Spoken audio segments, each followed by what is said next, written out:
Bismillahirrahmanirrahim. Val ma'ani naqidatu lil wudu. Tahoratni sindiruvchi ma'nolar deb mana yangi bir mavzuga o'tyapmiz. Tahoratni sindiradigan narsalar to'g'risida. Demak, tahoratning farzlari, vojiblari, sunnatlari, mustahablari, odoblarining masalasi bitdi. Lekin bu bitdi degani huduriyda bitdi degani. Hali ham biz kitobda bo'lmagan ancha masalalarni zikr qildik va yana qancha masalalar bor. Masalan, bir inson agar uzuk yoki soat taqqan holatda tahorat qilyapsa, bular o'zi qimirlamasa qimirlatishlik yoki qoshlarni yuvganda diqqat qilishlik, mo'ylobni yuvganida ko'zlarni chekkalarini ishqalashlik. Payg'ambarimiz alayhisalom tahorat qilganlarda ko'zlarni chekkalarini ishqalardilar.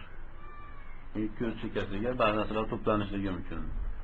Va tahorat qilganda suvni isrof qilmaslik, ustiga sochmaslik, ya'ni ustiga sachrashligidan ehtiyot bo'lishlik. Shunga o'xshagan ko'p masalalar bor. Lekin kitoblarda ya'ni hammasida har xil keladi. Bu muhim bir masala, muhim bir ma'lumotki diqqat qilaylik, chunki ba'zi insonlar falon kitobda kelmagan-ku bu masala deb ixtilof qiladi. Huduriyda kelmabdi yoki Muxtasar Buxoriyda kelmabdi, Hidoyada kelmabdi-ku deb ba'zi hadislarda kelgan amallarni rad qilishadi. Bu durust emas. Bir kitob hamma narsani zikr qilmaydi. Qo'lidan kelganicha ba'zi masalalarni zikr qiladi. Va ko'ryapsizlar, zikr qilingan narsalar ham ixtilofli yoki ba'zan xato bo'lishi ham mumkin. Shuning uchun butun kitoblarni o'qib, hammasidan istifoda qilish kerak, foydalanish kerak. Demak, bu yerda zikr qilingan sunnatlar, mustahablar, tahoratning hamma sunnatlari emas ekan, ba'zilari ekan. Mana endi tahoratni sindiradigan narsalar to'g'risida bahs qilamiz. Tahorat olishni o'rgandik. Mana shu hosil bo'lgan tahorat buzilishligi mumkinmi? Mumkin. Nimalar buzadi uni? Mana quyidagi narsalar buzadi. Tahoratni buzar ekan, sindirar ekan. Nimaga Quduriy buni al-ma'ani deyaptilar? Tahoratni, vuduni sindiruvchi ma'nolar deyaptilar. Chunki sindirishlik ikki xil bo'ladi. Aslida sindirishlik lug'atdagi narsa bir jismni parchalarga bo'lishlik degani. Masalan, bir shishani sindirsiz yo piyolani sindirsiz, bir necha bo'limlarga bo'linadi. Butun narsalarni parchalarga bo'lishlikni sindirishlik deyiladi. Lekin tahoratni sindiradigan narsalar sodir bo'lganda bir narsani parchalarni bo'linganligini ko'rmaysiz-ku. Demak, bu ma'naviy bo'lyapti. Tushundingizmi? Ma'naviy. Shuning uchun tahoratni sindiradigan ma'nolar deyapti. Ma'naviy bo'lganligi. Bunday ma'naviy sindirishlik bir narsani botil qilishlik degani. Tahoratni botil qiladigan, tahoratni tahoratligidan chiqarib yuboradigan narsalar. Kullu ma kharaja minas sabilayni. Ikki yo'ldan chiqqan narsalarning har biri. Har bir insonda erkak bo'lsin, xotin bo'lsin, ikki yo'l bor. Mana shu yo'ldan, ikkala yo'ldan chiqqan har bir narsa tahoratni sindiradi. Bu ham hadisda kelgan. Payg'ambarimiz alayhisolamdan so'rashganda aytdilarki, ikki yo'ldan chiqqan narsalar tahoratni sindiradilar. Shuning uchun Imom Quduriy ham mana shu lafzlarda kelyaptiki, hadisda lafziga yaqin bo'lsin deb. Ikki yo'ldan chiqqan narsalar deganda fikrni keng qilaylik. Odatiy va g'ayriodatiy narsalar bor. Odatiy narsalar, ya'ni odatda chiqadigan narsalar, masalan, erkak kishidan oldi tarafidan bovulni kelishligi, orqa tarafidan g'oyitni kelishligi. Odatdan tashqari narsalar esa qonni kelishligi. Aslida bu yo'ldan qon kelmasligi kerak. Lekin bir kasallik sababidan qon kelishi mumkin. Erkak deb boshladim. Chunki ayol kishida oldi yo'lidan qon kelishligi odatiy narsa. Mumkin hayz, istihoza keladi ulardan. Nifos bor narsa. erkak va ayolda odatdan tashqari keladigan narsalarga misollar tosh kelishligi mumkin. To'g'rimi? Ba'zi insonlardan shu yo'llardan tosh keladi. Ha? O'sha dovulda chiqishligi tahorati qanday sindirsa, bu toshda chiqishligi ham tahorati shunday sindiradi. Toshni o'zi sindiradigan narsa emas, lekin toshning ustida haligi najosatli parchalari bor. Tushundiradingizmi? Shuni e'tiboridan tahorat sindi deyiladi. Va chiqadigan narsalar ba'zan shunday jonsiz, ba'zan jonli bo'lib qolishi ham mumkin. Bu yo'llardan ba'zan adashib qurt chiqib qolishi mumkin. Bu ham tahorat sindiradi.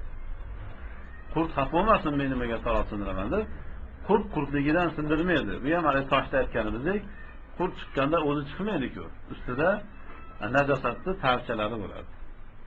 Shuning uchun tahorat sindi deyiladi. Mana orqa tarafdan havo chiqishligi bu tahoratni sindiradi. Tahoratni buzadi, tabiatni ham buzadi. Ehtiyot bo'lishlik kerak. Yana mani tahorat sindiradi, hatto katta tahoratni vojib qiladi, g'usulni. Mazi, vadi bular keyinroq keladi. Bular hammasi tahorat sindiradi. Ayol kishidan ham bo'lsa. Lekin ba'zi bir narsalar borki, ular to'g'risida ixtilof bor.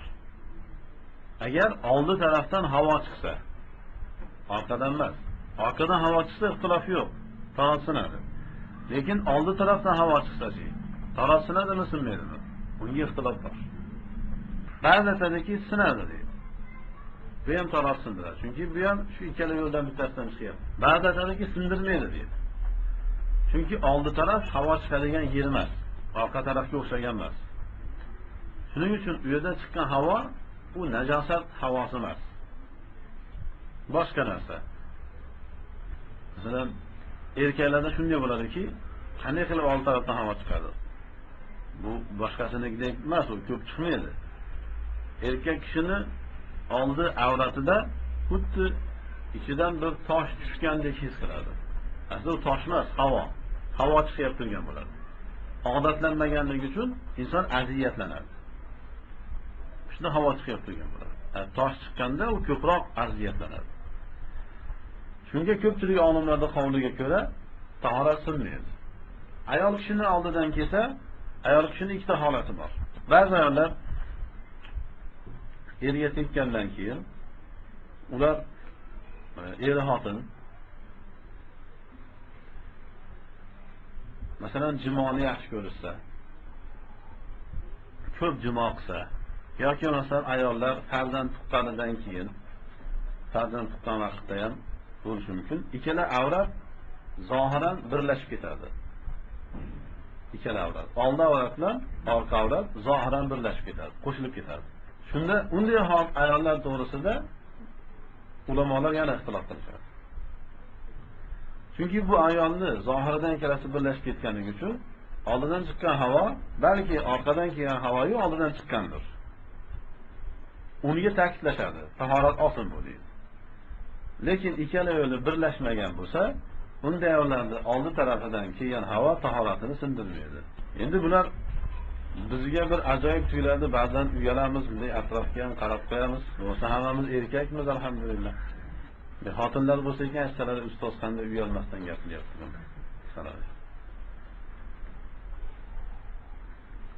Xotinlar o'zini o'rtasida ham shunday batafsil aytishlik kerak. Bu shar'iy masalalar, shar'iy ilmlar. Ne tafsiloti bilan ochiq aytmasangiz, ular yopiqligicha qolib ketsa, inson bilmaydi, shariatga xilof qilishi mumkin. Yoki shariatga xilof fatvolar o'rtaga kirishligi mumkin. Shuning uchun batafsil aytilishligi kerak. Yana bu islom olimlarining butun sohalarda eng yuksak darajalarga chiqqanligini ko'rsatadi. Din dushmanlari hozir bizni masxara qilib, sizlar jannat jahannamdan boshqasini bilmaysizlar, orqada qolgansizlar deydi-yu, lekin bu masalalar qarang, o'sha 1000 yil oldin aytilgan masalalar.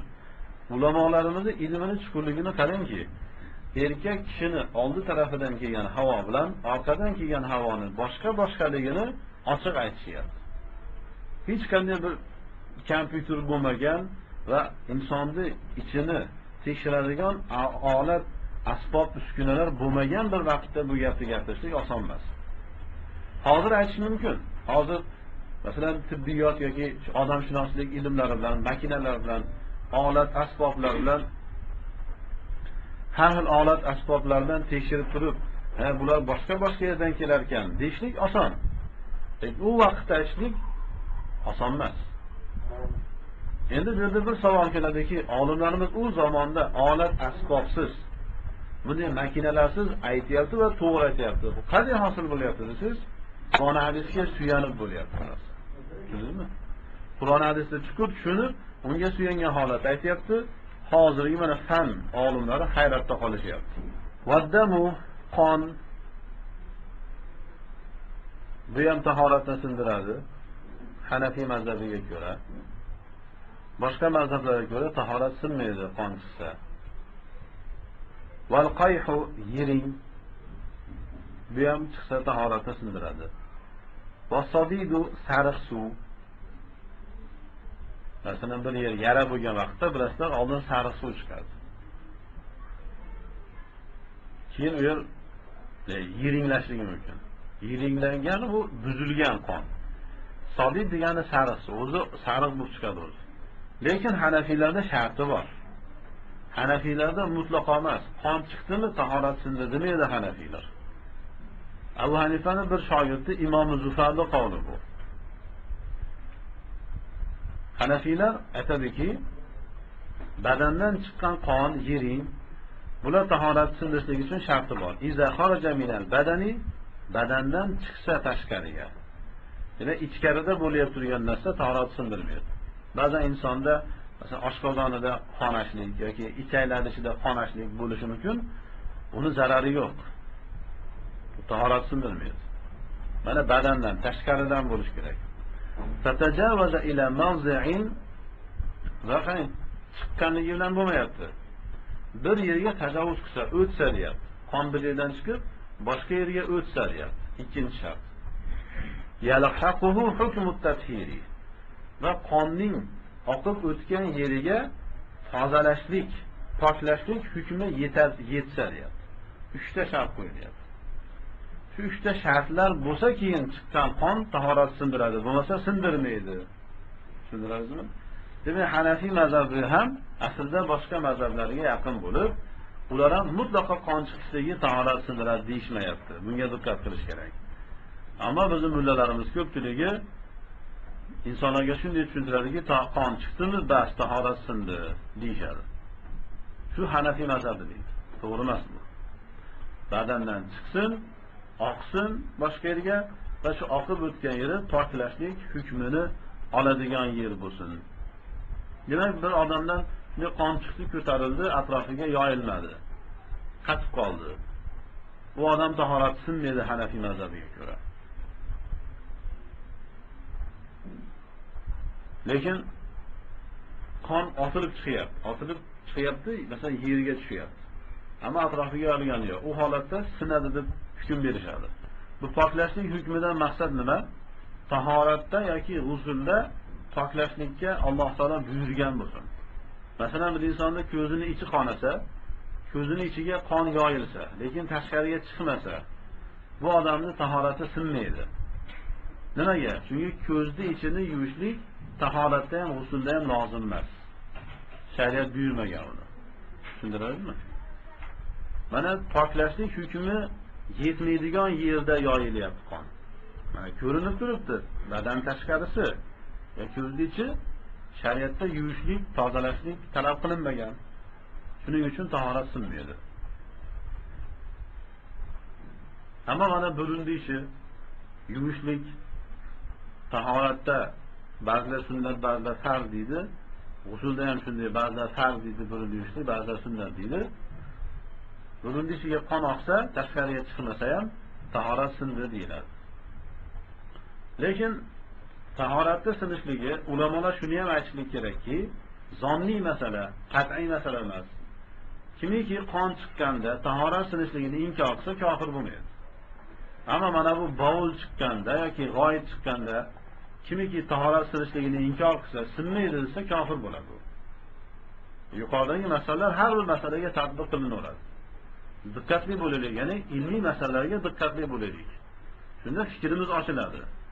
Hanafiy mazhabi shuki, ahli sunna va jamoat mazhabi shu, bovul va g'oyat katta hojat chiqqanda kimiki tahorat sinmaydi desa kofir bo'ladi. Kofirligida shak yo'q. Chunki bu holatda tahoratni farz bo'lishligida shak yo'q, ixtilof yo'q. Lekin qon chiqsa, oqdi masalan, liboslariga ham tegdi deylik. Badaniga ham oqib ketdi. Bu odamning tahorati sinmadi desa, bir odam bu kofir bo'lmaydi. Chunki ixtilof bor. Mana 3 ta imom, ahli sunnaning eng katta olimlaridan 3 ta imom ixtilof qilyapti. Tahorat sinmaydi deyaptilar. Bir masalada ulamolar ixtilof qildimi, u qat'iy bo'lmaydi, keskin bo'lmaydi u. Zonni bo'lib qoladi. Ixtilofli bo'lib qoladi. Gumonlik bo'lib qoladi. Tushundingizmi? Bizning gapimiz to'g'ri, ulardagi ham to'g'ri. Tushundingizmi? Biz xato bo'lib qolishimiz ham mumkin. Ular xato bo'lib qolishi ham mumkin. Buni biz hozir qat'iy ayta olmaymiz.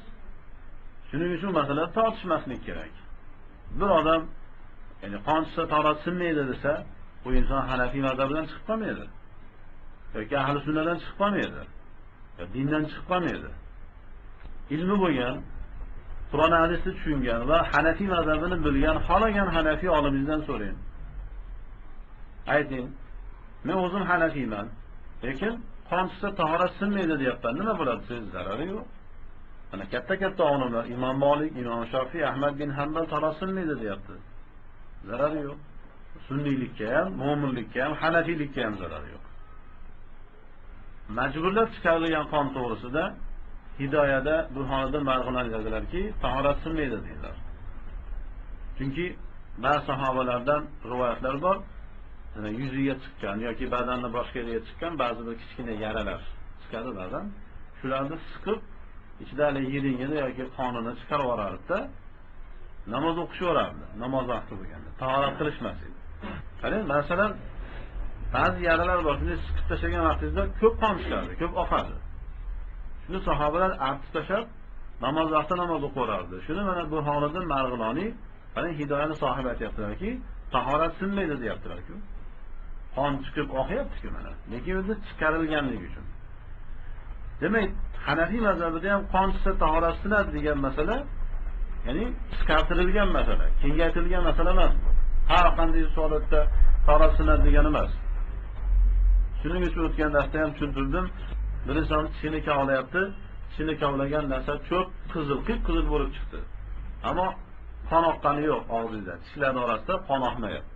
Tahorat sinmaydi, bil ittifoq. Yoki olma yeyapsiz, qarsillatib. Shuningdek qarasangiz, tishlaringiz izi chiqqan va qon ko'ringan olmada. Johil sufiylar nima qiladi? Darrov og'zidagini ham tashlab olib, borib olmani ham yuvib yetti marta. Keyin tishlarini qoni to'xtasa, yeydi olmani, ungacha olma chirib ketmasa. Hanafiy mazhabiga ko'ra tahoratdan sinmaydi, haligi chiqqan qon najosatdan hisoblanmaydi. Haligini yuvish ham shart emas. O'sha qonni ham qo'shib yuvasiz bo'laveradi. Chunki tahoratni sindirmagan narsa najosat hisoblanmaydi. Buni hali Muxtasar Buxoriy sharhida ko'rasizlar. Bu yerda aytiladi. Hadas bo'lmagan narsa najas ham bo'ladi. Tahorat sindirmagan narsa najas hisoblanmaydi. Wal qay'u idza kana mala al-fama yoki mil al-fami. Va qushlik ham tahoratni sindiradi, sharti bor. Agar og'izni to'ldirsa yoki og'iz to'ladigan, og'iz to'la bo'lsa, qushlikka mana mutlaqo tahorat sindirmaydi. Ammo Imom Zufar aytadilar, mutlaqo qusish tahorat sindiradi deydi. Oz bo'lsin, ko'p bo'lsin. Hanafiylar aytadiki, shart qo'yadi. Ozgina qushning tahorat sinmaydi. Lekin og'iz to'lib qushning tahorat sinadi. Og'izi to'lganini qayerdan bilamiz? Ya'ni o'zingizni tutolmaydigan holatda. Shunday bir qusish keladiki, og'izingizni berkitolmaysiz. Majbur ochilib ketadi. O'sha og'iz to'lishlik deyiladi. Unda tahorat sinadi. Ba'zan inson bo'lib raqib o'tishligi bilan qushligi mumkin. Ozgina qusadi, og'iz to'lmagan, birozdan keyin yana qusadi, 2 daqiqadan keyin, 5 daqiqadan keyin. Unda bular tasavvuran, aqlan to'planganda og'iz to'ladigan darajada ko'p bo'lsa, tahoratni sindi deb e'tiborga olinadi. Lekin sababi to'g'risida ixtiloflar bor. Ba'zilar aytadiki, yeriga qarasin deydi. O'sha bo'lib qusgan agar bir majlisda bo'lsa, tahorat sindi, lekin boshqa majlislarda bo'lsa, sinmaydi deydi. Yana ba'zi Hanafiy ulamolar aytadiki, yo illatiga qaraymiz. Agar ayni kasallikdan bu ko'yni aylaganda qusgan bo'lsa, ular jamlanadi. Lekin albatta ko'yni aylab yaxshi bo'lib ketdi, yarim soatdan keyin yana ko'yni ayladi. Ular qo'shilmaydi deydi. Agar bir yerda o'tirgan bo'lsa ham deydi. Ixtiloflar bor. Abu Yusuf Imom Muhammad o'rtasida. Va og'izdan chiqqan narsa nima bo'lsa bo'lsin, og'iz to'ldimi tahorat sindiradi. Suvmi, taommi, qonmi, nima bo'lsa bo'lsin. Agar qon yangi qon bo'lsa, hali qon chiqqanligi uchun tahorat sinadi. Eski qon bo'lsa, og'iz to'lsa sinadi. Bir inson qushdi, qon chiqdi, lekin eski qon, qarasangiz qorayib turibdi. Unga tahorat sinmaydi. Qon chiqdi-ku demaysiz. Shu eski qon chunki u. Qatgan qonlar. Buni misoli shunga o'xshaydiki, badaningiz ustida bu qatgan qon bo'lsa, shuni olib tashlasangiz tahorat sinadimi? Sinmaydi-ku. Balg'am to'g'risida Abu Yusuf ixtilofi bor. Inson og'zi to'lib balg'am kelsa, tahorati sinmaydi. Abu Yusuf aytadiki, ammo ichkaridan kelsa, balg'am ikki xil bo'ladi. Biri ichkaridan, oshqozondan keladigan balg'am, biri tepadan tushadigan, burundan tushadigan balg'am bor. Burundan tushgan balg'amda ixtilof yo'q. Qancha ko'p bo'lsa ham tahorat sindirmaydi. Lekin ichkaridan kelgan balg'amni Abu Yusuf aytadiki, tahorat sindiradi deydi. Chunki ichkaridan kelganligi uchun o'zi ham chilimsirlasa, najosatlarni birga olib kelgan bo'lishligining ehtimoli bor. Shuning uchun tahorat sinadi deydi. Lekin Hanafiy mazhabida fatvo berilgani Abu Hanifa va Imom Muhammadning so'ziga fatvo berilgan, aytadiki, tahorat sinadi deydi. Hali shahlarda bularning hikmatlarini ko'rasizlar. Ya'ni bular hammasi tibbiyotga, odamshunoslikka aloqasi bo'lgan katta ilmlar bular. Oddiy masalalar emas. Qarang, og'zi to'lsa tahorat sinyapti-yu, to'lmasa sinmayapti. Bular tibbiyotga, odamshunoslikka aloqasi bo'lgan ilmlar bular hammasi, katta ilmlar. Qanday ajratyapti buni? Oldin kofirlarda aqli yetmasida hayron bo'ladi. Musulmonlar shunday ro'baragan gapni gapiraveradi. Nima farqi bor? Tahorat yo sinsin yo sinmasin. Lekin hozir endi ular ilm o'qib, asta-asta bu makinalarni kashf qilgandan keyin hayron qolyapti biz olimlarga, bu ilmlarga. Va naw mustaji'an va uxlashlik ham tahorat sindiradi. Uyqu aslida tahorat sindiradigan narsa emas. Lekin tahoratni sinishiga sabab bo'lganligi uchun u tahoratni sindiruvchi deyiladi. Uyqu aslida tahorat sindirmaydi. Mana mustaji'an deyapti. Yonboshlab uxlasa tahorat sinadi, hadislarda kelganligi uchun. Aw muttakiyan yoki takiya qilib, tiranib uxlasa tahorat sinadi. Aw mustanidan ila shay'in yoki biror narsaga suyanib uxlasa tahorati sinadi. Shu suyanishning bir masalasi bor. Masalan, shu maktabga shunday suyanib uxladi bir odam. La uzila shu maktab shunga tortib olinsa, la saqata anhu suyangan odam yiqilib tushsa, uni tahorati sinadi. Agar yiqilib tushmasa, tahorati sinmaydi. Bu nima degani? O'sha bir narsaga, bir lavhaga suyanib uxlab qoldi bir odam. Qaragi lavhani tortib oldi. Shunda yiqilib tushyapti. Hali yerga tekkani yo'q, ko'zi ochilib ketdi. Tortib olganingizda uyg'ongani yo'q. Yerga borishdan oldin uyg'onsa, tahorati sinmaydi. Ammo yerga urilgandan keyin uyg'onsa tahorati sinadi. Chunki u urilgandan uyg'ondi-da u. Bunda nima ma'lum bo'lyapti? Hanafiy mazhabiga ko'ra uyqu ikki qism bo'lyapti. Yengil uyqu va og'ir uyqu. Tushundingizmi? Ammo biz bular aytmaydi buni. Mutlaqo sal uxladingizmi, tahorat qilishingiz kerak. Bor, uxlading-ku, tahorat qilib kel. Hanafiy mazhab shunday bo'ladi. Lekin Hanafiylarda butun kitoblar aytilgan. Agar olinsa yiqiladigan bo'lsa degan.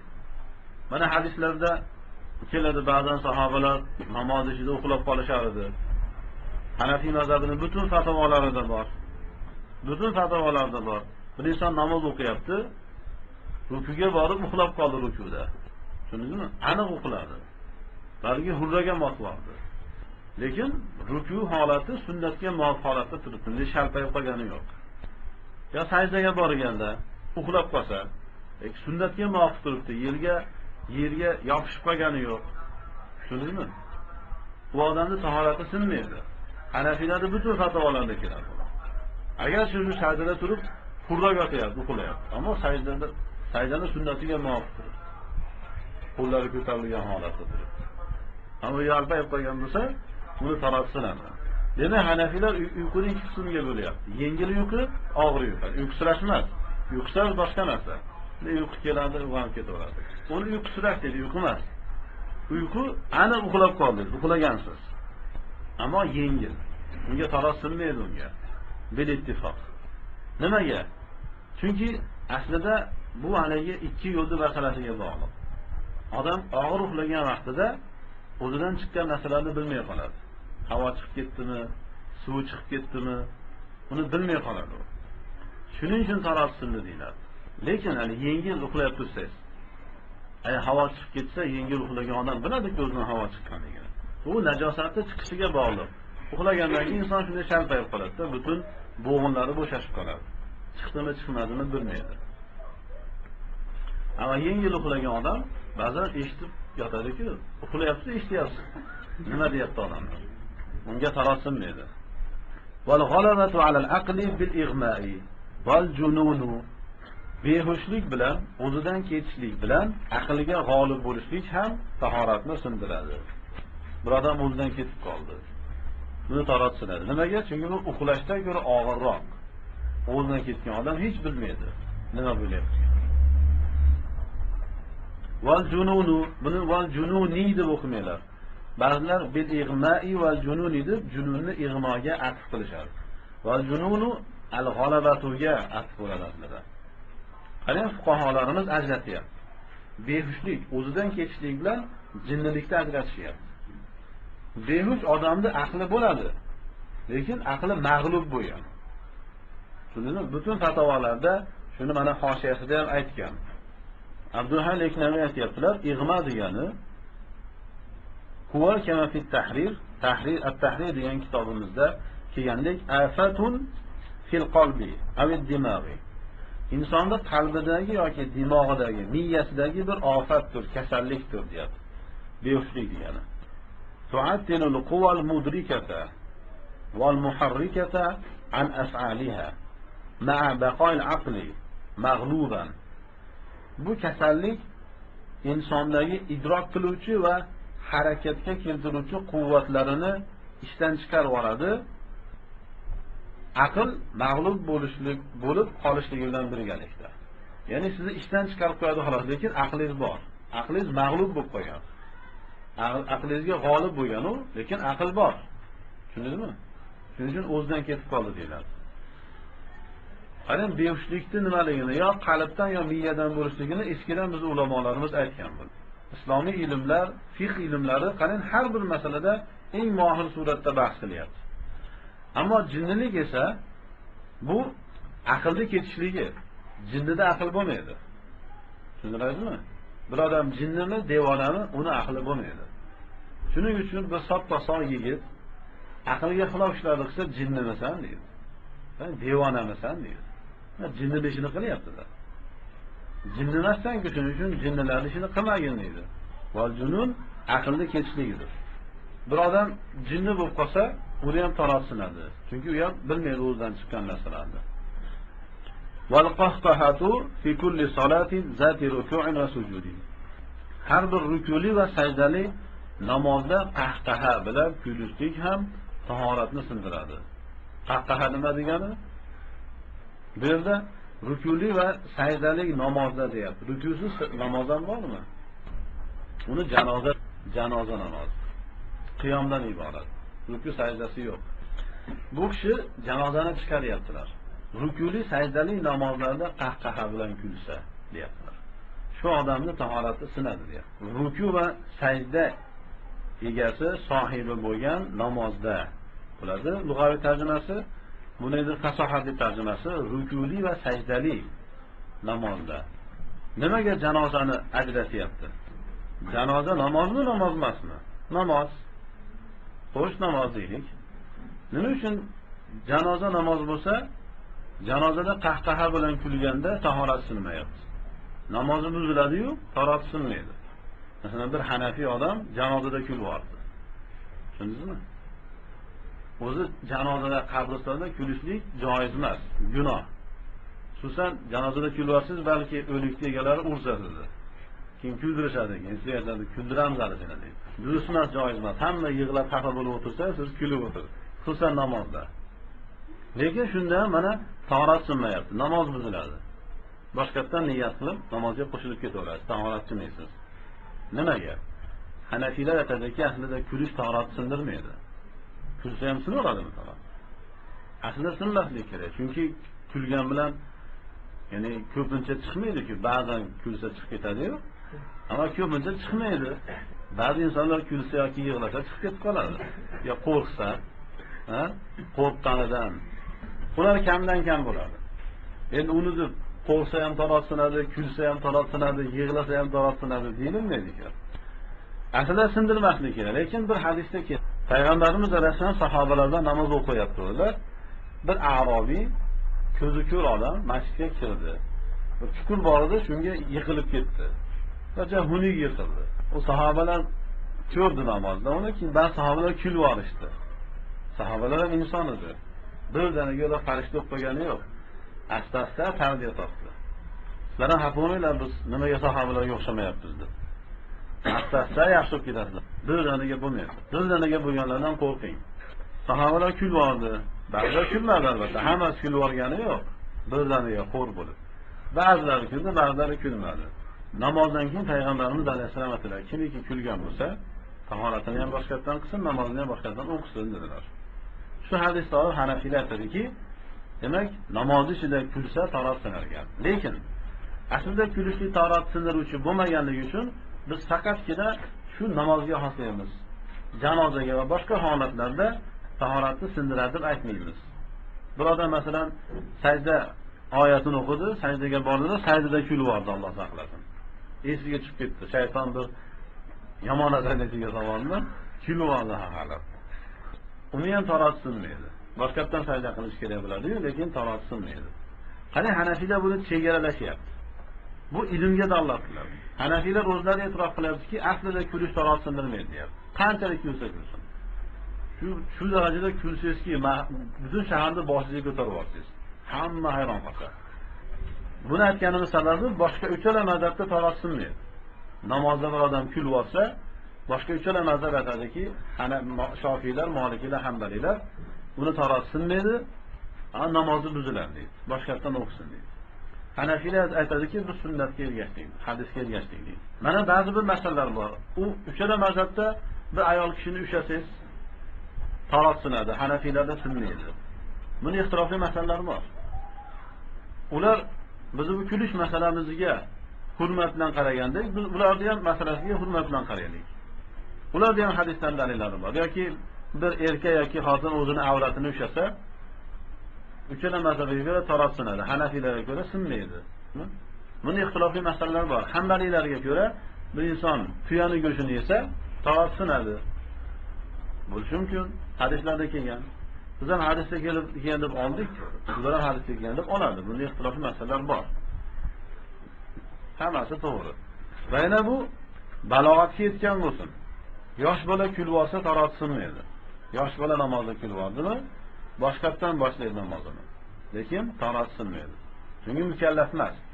Shu yerda Hanafiylar yana bitta gapni gapiradiki, buni balog'atga yetgan odam kulsa tahorat sinadi deymiz, chunki bu yerdagi tahorat sinishlik undan bir najosat chiqqanligi uchun emas, namozdagi bir ibodatda beadablik deganligi uchun jazo tariqasida deydi.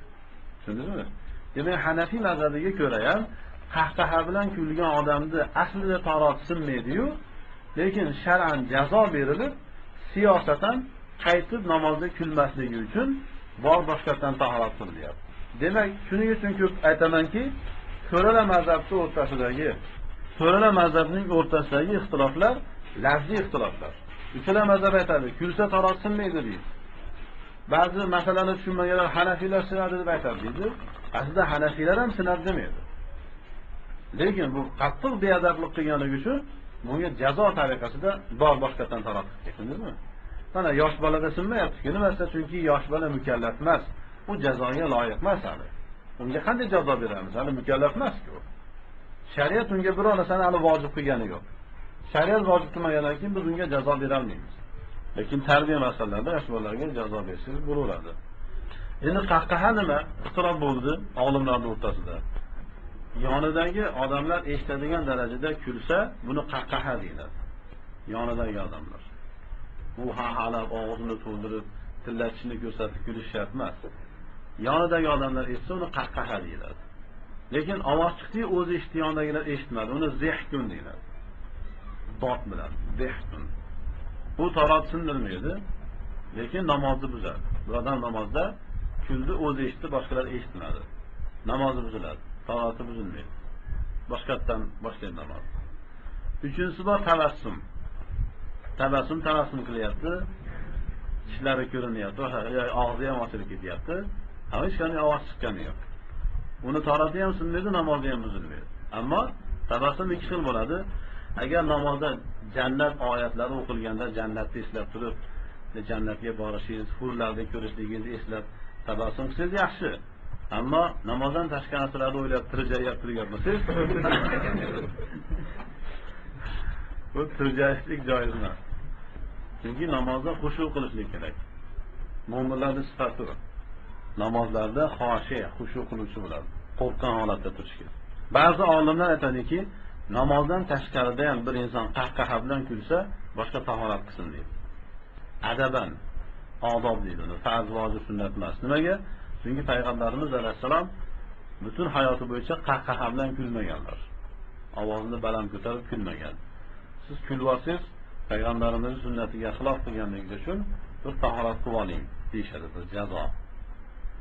Hatto buni g'iybat shunaqangi narsalarda ham bir g'iybat, bir inson yolg'on gapirsa, shunday xato gunohlar qilsa, musiqa eshitib qo'ysa yoki yomon rasmlarga qarab qo'ysa, bir tahorat qilsin deydi. Chunki tahorat qilsa gunohlarni ham yuvadi-ku. Ham jazo bo'ladi nafsiga, qaytib qilmaysiz uni. Hatto hadisda keldi-ki, bir odam ishtonini osiltirib namoz o'qiyotganda payg'ambarimiz alayhisalom boshqatdan tahorat qilgandi. Demak, oshirdan uzun ishton yoki libos ko'ylak kiygan kishilar ham tahorat qilishligi hadisda kelyapti. Shu hadislar dalil qilishi mana gunoh qilganlarni tahorat qilgani yaxshi. Ham gunohi bo'ladi, ham unga bir jazo, tarbiya bo'ladi. Va farzul g'usli, g'uslning farzi. G'uslun degani cho'milmoq degani. Lug'atdagi ma'nosi. Shariatdagi ma'nosi butun badanni yuvishlik degani. Ya'ni g'uslun bo'lsa yuvmoq bo'ladi, g'uslun bo'lsa butun badanni yuvishlik. G'islun bo'lsa suv bo'ladi. Harakat o'zgarishlikda ma'no o'zgaryapti. G'usulga keldik mana.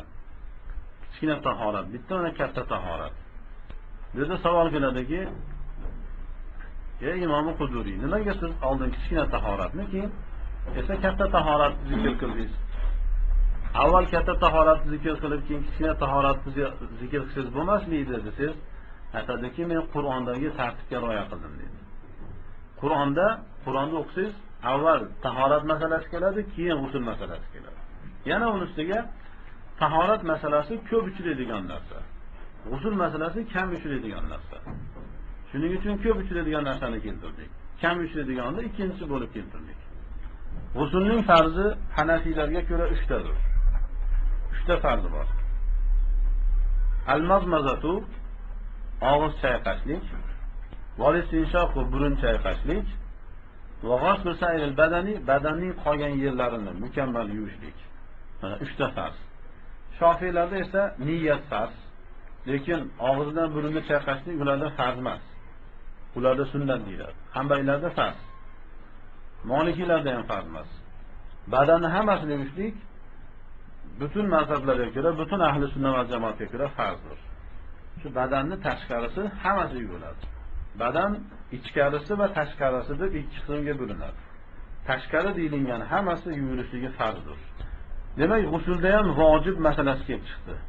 Modomiki Imom Shofiy va Imom Malikdek katta olimlar og'iz yuvishlik va burun yuvishlik masalasini sunnat deyaptimi? Demak, g'usulda og'izdan burunni yuvishlik masalasi vojib bo'lyapti. Bu qat'iy farz bo'lmayapti. Tushundingizmi? Kimiki buni farzligini inkor qilsa, farz emas desa kofir bo'lmaydi. Albatta u dalillarga suyangan holatda. Imom Shofiyning dalillarini olib, Imom Malikning dalillarini olib vojib emas-ku, ya'ni farz emas-ku desa kofir bo'lmaydi. Bu masala nihoyatda muhim masala, diqqat qilinglar. Demak, burunni achishtirishlik yo tomoqni achishtirishlik shart emas ekan. Bizda huzur qilganlar aytadiki, illa burningni achishtirishing, tomoqni achishtirishing kerak deydi. Suv borishlik kerak, u ichkarilargacha borib, ichkarini ham yuvib chiqish kerak. Bo'lmasam g'usl qabul bo'lmaydi bu odam. Shuning uchun ko'pchilik yigitlar g'usl qilgisi kelmaydi. Bu masala boshqa masalaga ham aloqasi bor. Biz Pokistonda bir ahli ilmdan tortishib qoldik. U o'zicha ko'p o'qiganman deb tortishdi. Boshqalar ya'ni tez taslim bo'lishadi bu masalaga. Tishni masalasi. Tish qo'yish yo tish to'ldirish masalasi. Bir odam tishi olingan, o'rniga bir tish qo'ydi, chiqmaydigan qilib. Yoki tishi chirigan, ichini tozalab turib, ichini to'ldirdi.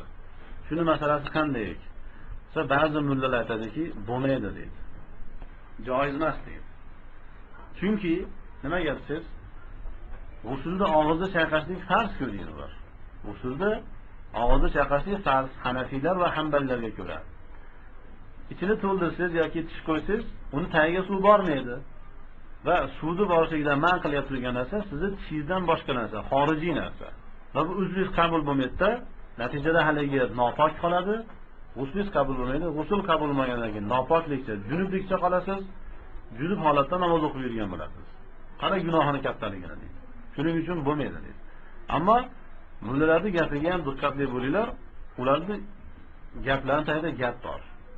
Ko'pchilik mullalar bo'lmaydi deydi. Shu bo'lmaydini sharhlaydi desa aytadiki, bo'lmaydi degani avomga bo'lmaydi degani. Shuni o'zlariga bo'laveradi. Avomlarga shunday mahkam qiladi. Ko'p ko'rdik shunday mullalarni hech izn bermasdan bizga o'xshaganlarni rad qilib, biz bo'laveradi deymiz-da. Biz aytamiz, avomga ham bo'laveradi, bizga ham bo'laveradi. Bizda hamma teng huquqli. Bizda zulm yo'q. Shu rosa zo'rlaydi, g'azabi kelib og'izlaridan tupuringlari tashilib, bo'lmaydi, joiz emas deyshadi. Ammo o'zini yaqin qarindoshlari aytadiki, o'zi to'ldirgan deydi. O'zi tish qo'ydirgan deydi. Ammo chiqadigan tish bo'lsa, ba'zida chiqadigan tish oson, qiynalmagan holatda. Uni chiqarib, nima qilganingiz yaxshi albatta. Uni chiqarib, og'zni chayqing, tagigacha borsin. Lekin bu yopishtirildi yoki to'ldirildi, chiqmaydi. Bu haraj bo'ladi. Shuning uchun shariat izn beradi. Hidoyada ayni narsaga keltirilgan. Joiz deb. Va sahobadan naql qilinadiki, bir sahoba jangda burni sindi. Burni singandan keyin mana suyagi olib tashlandimi? Bu suyak bo'lmagandan keyin burun nima bo'ladi? Tush bo'lib qoladi, yopishib qoladi, nafas olishi qiyin bo'ladi. Shunda kumushdan nima qo'ydi? Suyakka o'xshagan, suyakning shaklida kumushdan yasab qo'ydi. Yoki burun tikka tursin, nafas olish oson bo'lsin. Shuni payg'ambarimiz alayhisalom man qilmadilar. Burun bilan og'izni masalasi bittami? Haligi kumushdan qo'yilgan narsa albatta tagiga suv borishligini man qiladi-ku. Shu sahobaning g'usli qabul bo'lyapti-ku. Nimaga endi bu mullalarning g'usli qabul bo'lmaydi? Keyin hatto sahobiy kelib aytdiki, "Ya Rasululloh, shuni o'rniga oltin qilsam bo'laveradimi?" dedi. Chunki kumush sasirgan, kumush sasiydi, o'zgaradi u. Oltin o'zgarmaydi. Shuning uchun oltinda u. Shuning uchun qiymat. Oltin qo'ysam bo'laveradi, bu sasiyapti, aziyat burningizda narsa sasib tursa nafas olyapsiz-ku. Doim sizga aziyat beradi. Payg'ambarimiz izn berdilar. Keyin uni olib tashlab oltin qo'ydi. Shu hadisga amal qilib, bizni diyordagilar qo'ysa oltin tish qo'yishadi. Kumush tish qo'ymaydi u. Sasiydi deydi. Hidoyada kelgan deydi. Oltin tish qo'yish. Lekin bizni diyordagilarga chiroyli ko'rinadi, boshqalarga chiroyli ko'rinmaydi. Shu yerda turk birodarlar aytadi, bizga juda xunuk ko'rinadi deydi. Biz og'izlari sap-sariq bo'lib, xunuk ko'rinadi deydi. Shuni oq tish qo'ysa bo'lmaydimi deydi. E'tiroz qilishadi. Bu ham mana shunday majburiy holatlarda joiz. Lekin soppa-sog'liq ko'chirib yoki sunni deb o'rniga oltin qo'yishlik joiz emas, durust emas u.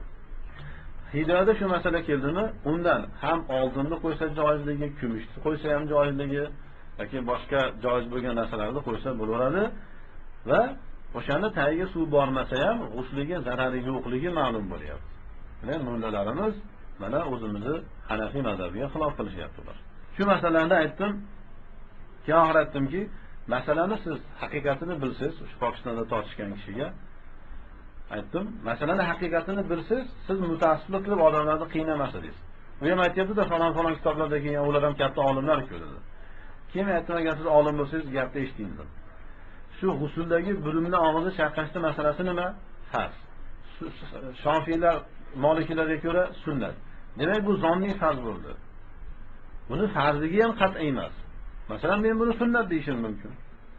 Men sunnat deb da'vo qilsam, isbotlab bersam shuni. Demak, og'izdan burunni g'usulda hech chayqamasa ham bo'laveradi. G'usul qilgan odam og'zidan burnini chayqamasdan faqat butun badanni yuvsa pok. Buni hech kim nopok deya olmaydi. Ular faqat g'usulda aytadi, tahoratda aytmaydi. Chunki tahoratda og'iz bilan burnini chayqashlik sunnat-ku, farz emas. Shuning uchun tahoratda aytmaydi, g'usulda aytadi. G'usulda ham sunnat deganlar bor. Modomiki masala o'zini boshidan yumshoq ekan, nimaga sizlar qattiqlashtirasizlar? Ummatni qiynasizlar, insonlarni qiynasizlar. Va seni ilmsizligingni ko'rsatadi shu. Hanafiy mazhabini tushunmagansan sen. Dedimki, indamay qoldi. Hayron bo'lib qoldi. Qarang, masala tagidan o'zi yumshoq masala. Og'izdan burunni chayqashning farz deganda zonniy farz, vojib darajasidagi. Tushundingizmi? Ixtilofli farz, qat'iy farz emas. Shuning uchun bir uzringiz bor. Uzri sababidan og'iz burunni yengilgina chayqab qo'ysangiz bo'laveradi. Shart emas illo burunni achishtirib, bechora burunga zulm qilib. Bu endi odatiy holatlardagi afzaliyat. Burunda hammasi yuvilishligi uchun ko'proq suv tortishlik tavsiya qilinadi. Badanni hammasi deyildi. Badanni tashqarisi hammasi yuviladi. Ehtiyot bo'ling, quloqlarning orqasi, yo kindigi, kindik. Ko'rdilaringizmi hozir? Kindik ba'zan ichiga suv kirmay qolishi mumkin. Usul qilganda kindikni bir o'ziga xos nima qiling, yuving uni. Ammo suv kirmay qoldimikin har deb kavlab yotmang ular. Zulm bo'ladi unda. Kindik bo'lganiga pushaymon yeydi. Shuningdek barmoqlarning oralari, oyoqlarning oralariga diqqatli bo'lishlik kerak. Shuni oralarga suv bormay qolishi mumkin. Sochlarga, soch boshda hammasi yuvishlik farz, soqol hammasiga diqqat qilasiz usullar. Ayollar quloqini teshgan bo'lsa, quloqni teshishlik joiz. Bitta alma, 5 talab emas. Hozir moda bo'lyapti, 4 ta 5 ta yerdan teshib, hanaqilarni osib tashlashyapti. Qoshig'ini ham, kapkirini ham. Cho'michini ham, ditkasini ham osib yurishdi. Bunisi durust emas, haddidan oshmasin. Ba'zi burnini ham teshib olyapti. Bu durust emas bu. Hindlardan o'rgangan edi, burnini teshib. Kampirlarning rivoyatini qarang. Men ba'zi kichkina qizlardan so'radim men, nimaga buni teshib oldilar deb. Teshmanglar. Sen hayron bo'lishib, kampirlar, momolar aytdiki, qaysi bir qiz shu dunyoda burnini teshmasa, qiyomat kunida u jahannamga ketar ekan. Jahannamdan bir dumi nihoyatda kuchli bo'lgan ajdaho chiqar ekan. O'zi ajdahoyu dumi nihoyatda kuchli. Keyin o'sha yerda burnini teshar ekan. Qani ajdaholarda boshqa ishi yo'q yani.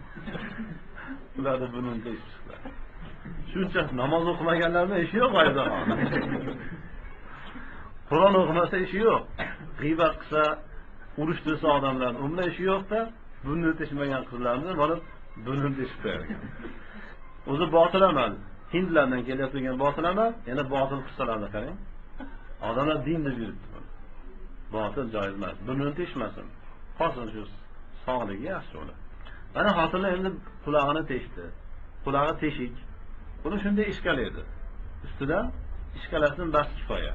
Uning ichiga suv kirgizishga harakat qilib, cho'p tiqib yoki sim tiqib, naq tiqib, ichi yuvilsin deshlik joiz emas, durust emas.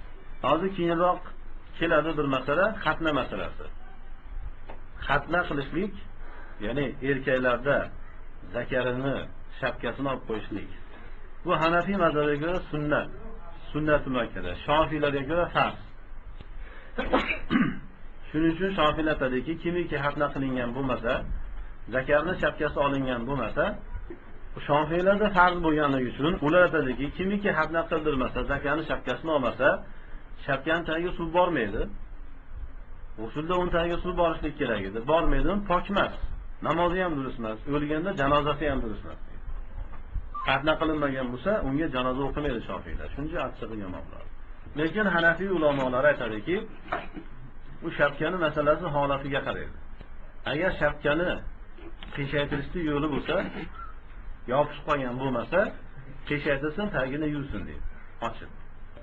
Ammo yopishib qolgan bo'lsa, uni tagini yuvishlik soqit bo'ladi.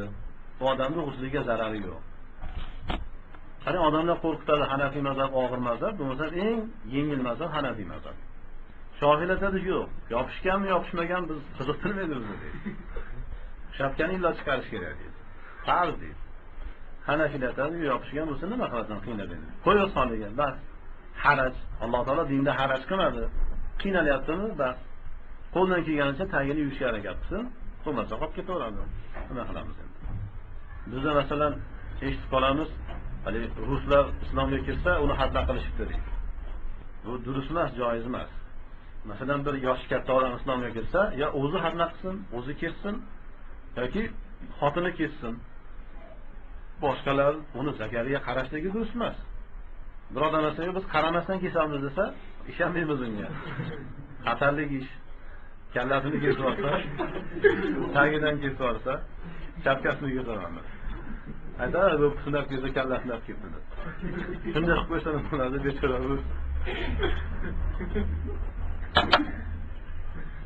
Hanafiy mazhabiga ko'ra o'zi sunnat. Biz sunnat amalni qilaman deb haromni irtikob qilishlik joiz emas. Buni avratiga qarashlik. Ha? Shofiyga ko'ra farz, lekin shunda ham joiz emas. Ya xotini qilsin, kessin yo o'zi kessin. Deganlar qilmas, kesmadi uni. Mana butun badanni yuvishlik masalasida kelyapti bular hammasi. Va sunnatul g'usli, g'uslning sunnatlari. Ayyabda al-mughtasilu, g'usl qiluvchi g'usl amalni boshlashligi. Fayaghsilu yadayhi va farjahu. Ikkala qo'llarini yuvadi va avratini yuvadi, oldi avratini. Ikkala qo'lni yuvishlik bor narsa u. Sunnat, ya'ni g'usulda ham, tahoratda ham bo'lgan narsa, ikki qo'l yuviladi. Imom Burhoniddin Marg'iloni aytadilarki, chunki qo'l tozalashlik asbobidir. Butun badanlarni yuvadi-ku bu. Shuning uchun oldin o'zi pok bo'lsin. Qo'lingiz qora bo'lsa, betingizni yuvaman, siz betni ham qora qilasiz. Qo'lni ham hamma yo'lda qora qilib tashlaysiz. Shuning uchun oldin qo'lingizni tozalang. Qo'l yuviladi. Va avratini yuvsin deyaptilar. Keyin va yuzilun najasata in kanat ala badanihi. Va badanida najosat bo'lsa, shu badanidagi najosatni ketkazadi deyaptilar. Ya'ni bir odam masalan hani g'usulni vojib qiladigan narsalardan bittasi mani. Bir odam jimo qildi, ayoli bilan qo'shildi, farzand ko'rishlikka harakat qilishdi ikkalasi, qo'lidan kelganicha. Endi chiqqandan keyin quvurlariga yoki sonlariga manilar tekkan, o'ziniki yoki ayoliniki. Haligi mani tekkan bo'lsa, uni ketkizsin deyapti. Uni yuvishlik sunnat, usul sunnatlaridan. Lekin avratni masalasida agar avratida mani bo'lsa demayapti, najosat bo'lsa demayapti. Avratni mutlaqo yuvsin deyapti. Demakki, usul qiladigan odam avratini yuvishligi, agarchi unda najosat bo'lmasa ham sunnat ekan. Tushundingizmi? Bunga diqqat qilinglar. Buni foydalaridan bittasi shuki, haligi haj masalasida o'qidik. Bir odam hajga sigir olib ketyapti, so'yishlik uchun qurbonlikka. Yelida sutga to'lib ketdi. Uni sutini sog'ib ichishligi durust emas, chunki u sigirni Allohga atagan-ku. Nima qilsin? Shunga aytiladiki, sovuq suv sepsin deydi. Sovuq suv sepsa, sut ichkariga ketar ekan. Bo'lmasa haligi qiynaladi, molga ham qiyin bo'ladi, aziyat bo'ladi. Ayni narsa avrat masalasida ham. Avratni yuvishlik bilan shahvat qochadi. Bir odamning shahvati kelib turgan bo'lsa, mana istinjo qilsin, tahorat qilsin, g'usl qilsin, shahvat o'tku o'shadi u. Sokinlashib qoladi, o'ziga kelib qoladi. Bo'lmasam qutulganga o'xshab qoladi.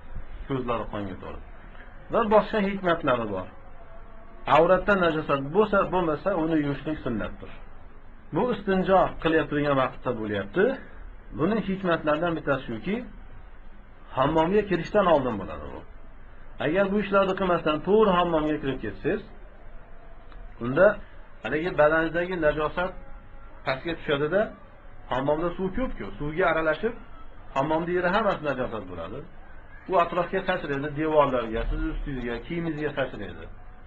Hammom iloji boricha pokiza yer bo'lishi kerak. Shuning uchun payg'ambarimiz alayhisalom hammomga bavul qilishdan man qilganlar. Hammomga bavul qilmanglar deganlar. Najosat tualetning yeri boshqa, baytul xalo hammomning yeri boshqa. Hammomga najosat tashlamaslik kerak. Suvli yer bo'lganligi uchun tarqiydi u. Shuning uchun islom aytayapti, hammomga kirishdan oldin jasadingni pokla deyapti. Ustingda narsa qolmasin deyapti. Qani nazofatni, poklikni. Summa yatawadda'u wudu'ahu lis-solati. Keyin namoziga qilgan tahoratini qiladi. Namozga qanday tahorat qilish, shunday tahorat qilish. Bu sunnatdir. Usuldan oldin tahorat qilishlik sunnat. Illa rijlayhi, lekin oyoqlarini yuvmaydi. Hammasini qiladi, faqatgina oyog'ini yuvmaydi. Ba'zi hadislarda mukammal tahorat degan, oyog'ini istisno qilmagan. Ikkala hadis ham to'g'ri. Chunki insonning holatiga qarab o'zgaradi. Hozirgi vaqtda hammomlarda ko'pchiligi imkoniyati yaxshi. Usul qilasiz, suv oqib ketadi, oyog'ingizda to'planmaydi. Yoki bo'lsam bunday holatda emas, bir toshning ustida, bir taxtaning ustida, tepalikda usul qilyapsiz. Oyog'ingizda suv to'planmaydi. Bu vaqtda bunday holatda g'usuldan oldingi tahoratda oyog'ingizni ham yuvasiz.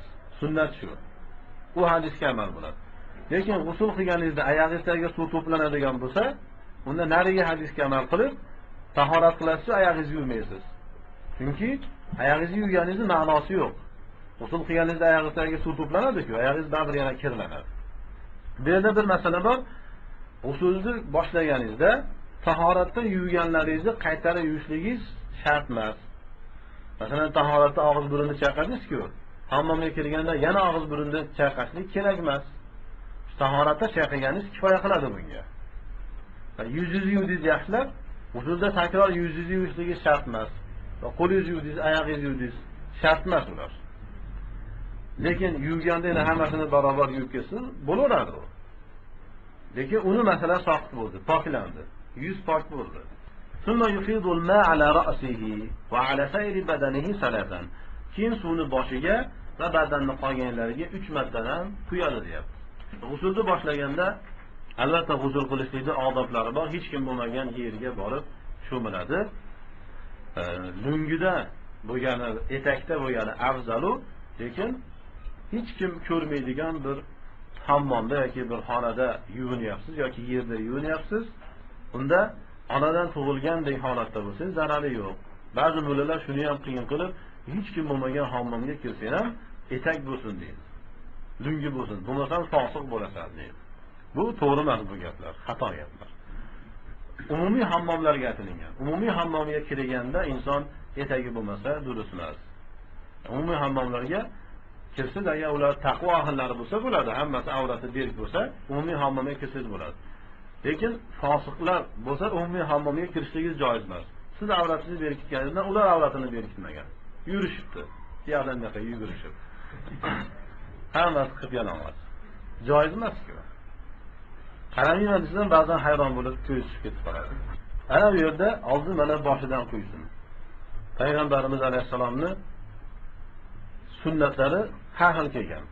Ba'zi rivoyatlarda boshidan boshlashlik, Buxoriyda kelgan rivoyat. Quduriy shuni tavsiya qilyaptilar. Oldin boshingizni yuving. Keyin 10 yelkangizni yuvasiz, keyin chap yelkangizni yuvasiz. Ba'zi rivoyatlarda avval 10 yelkani yuvishlik kelgan. O'ngdan boshlaysiz. 10 yelkani yuvasiz, chap yelkani yuvasiz, keyin boshni yuvasiz.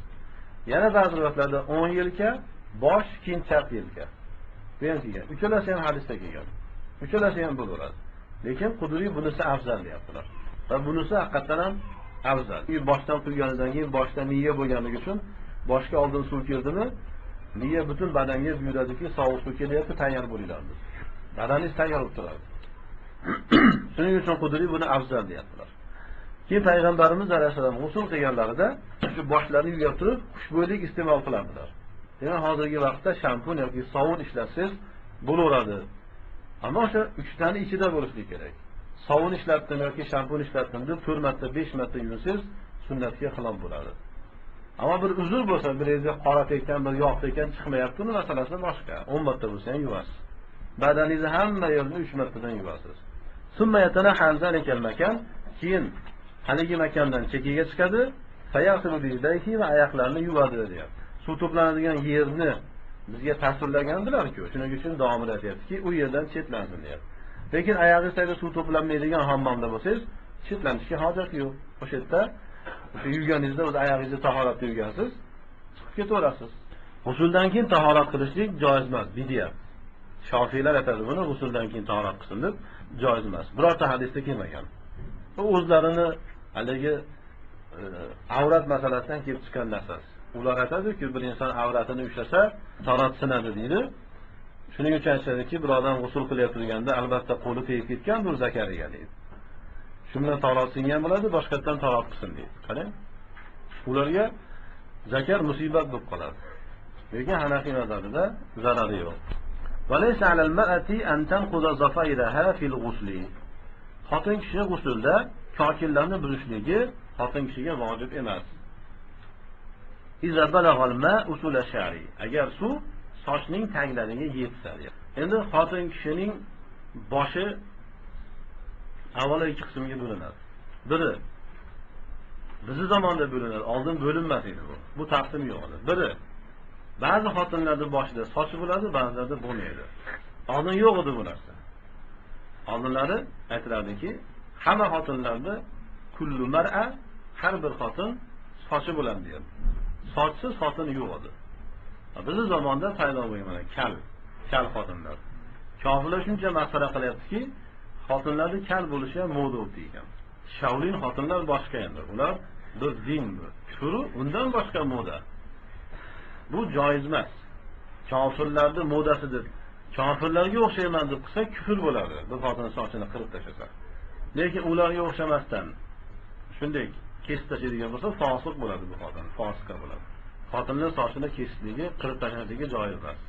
Xo'sh, endi sochi bor xotinlar ham ikki qismga bo'linadi. Sochi yo uzun bo'ladi yoki kalta bo'ladi. Kalta bo'lgandan keyin, endi kaltaligi ham ayni masala. Kofirlarga modasiga ergashib sochini kesib tashlagan bo'lsa, bu xotin kofir bo'ladi.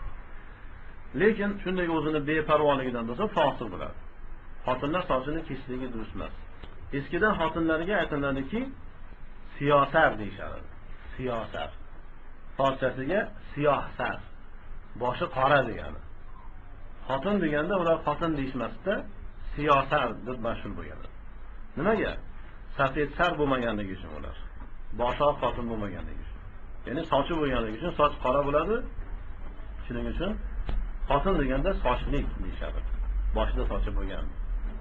Lekin mana hozir Alloh saqlasin, sochsiz xotinlar ham paydo bo'lgan. Sochi qisqa bo'lsa, bu xotin boshini ham, sochini ham yuvishligi farz. Zaten o'rilmaydi u qisqa.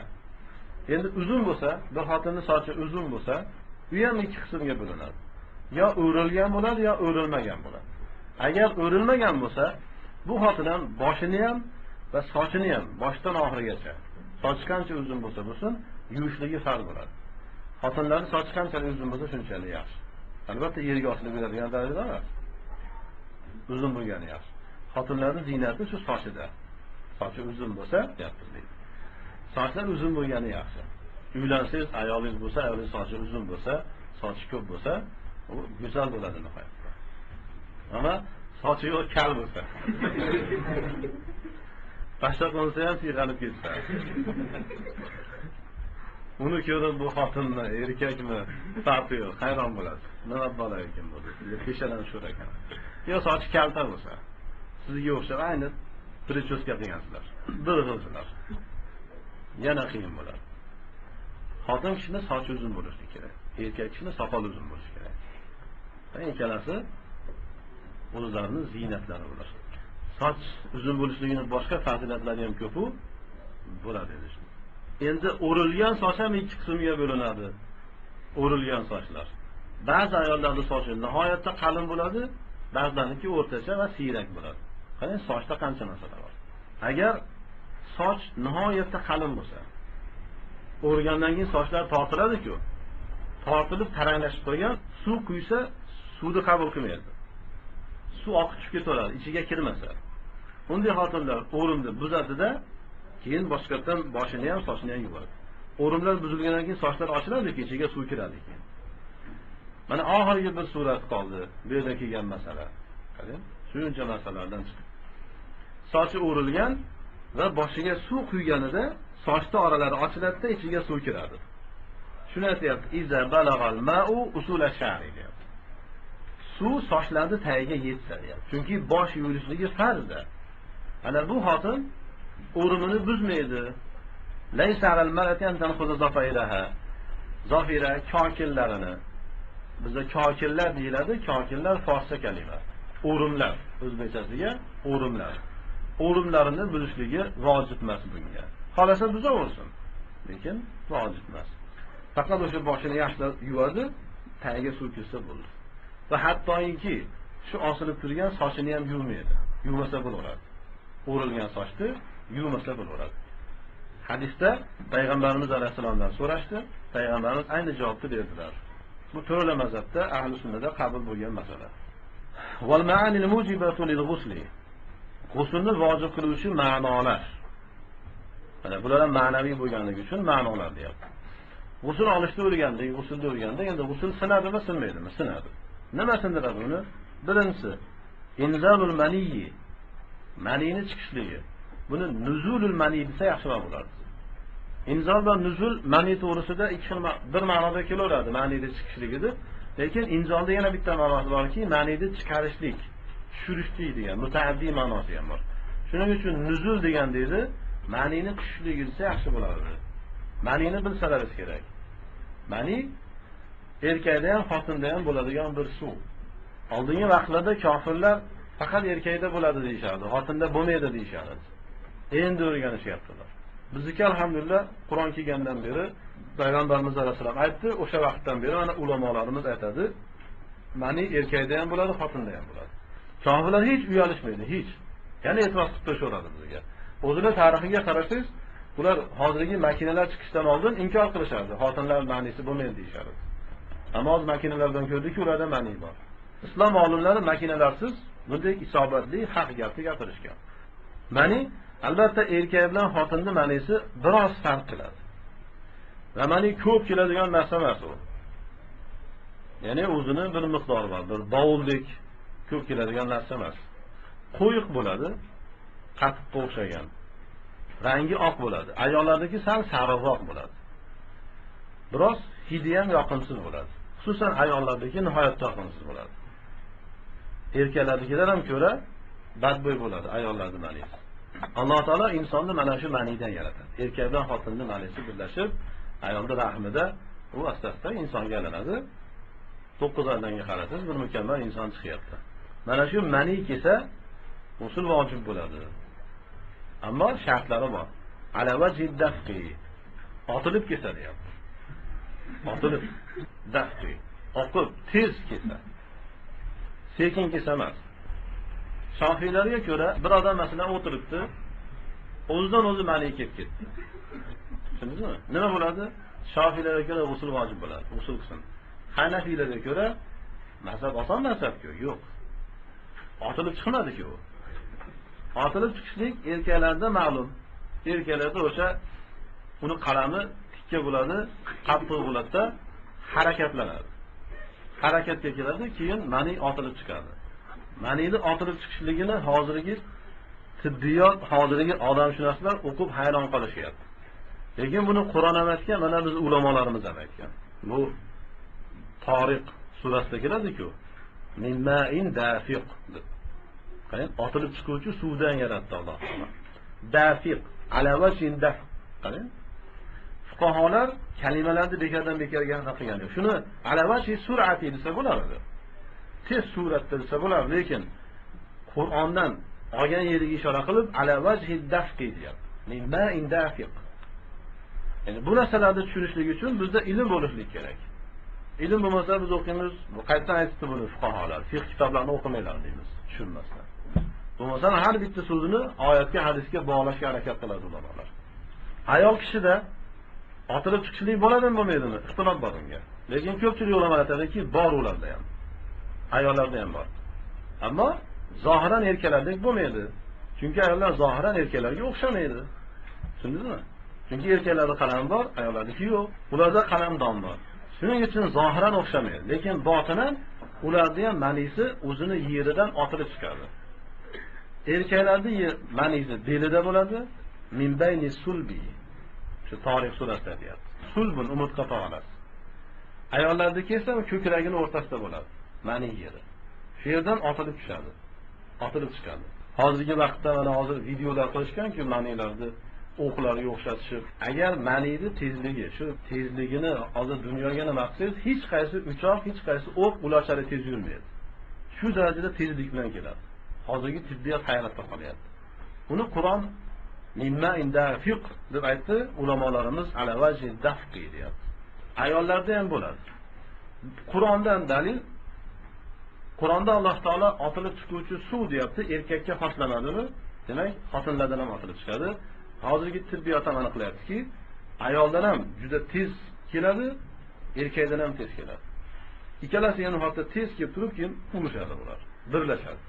Bir-birini ichiga kirib ketadi. O'sha yerda kim g'olib bo'lsa, o'shandan bo'ladi. Agar ayol kishining ma'nisi kelib turib, erkakning ma'nisini urib, ichiga kirib ketsa, demak, bu qiz farzand bo'ladi.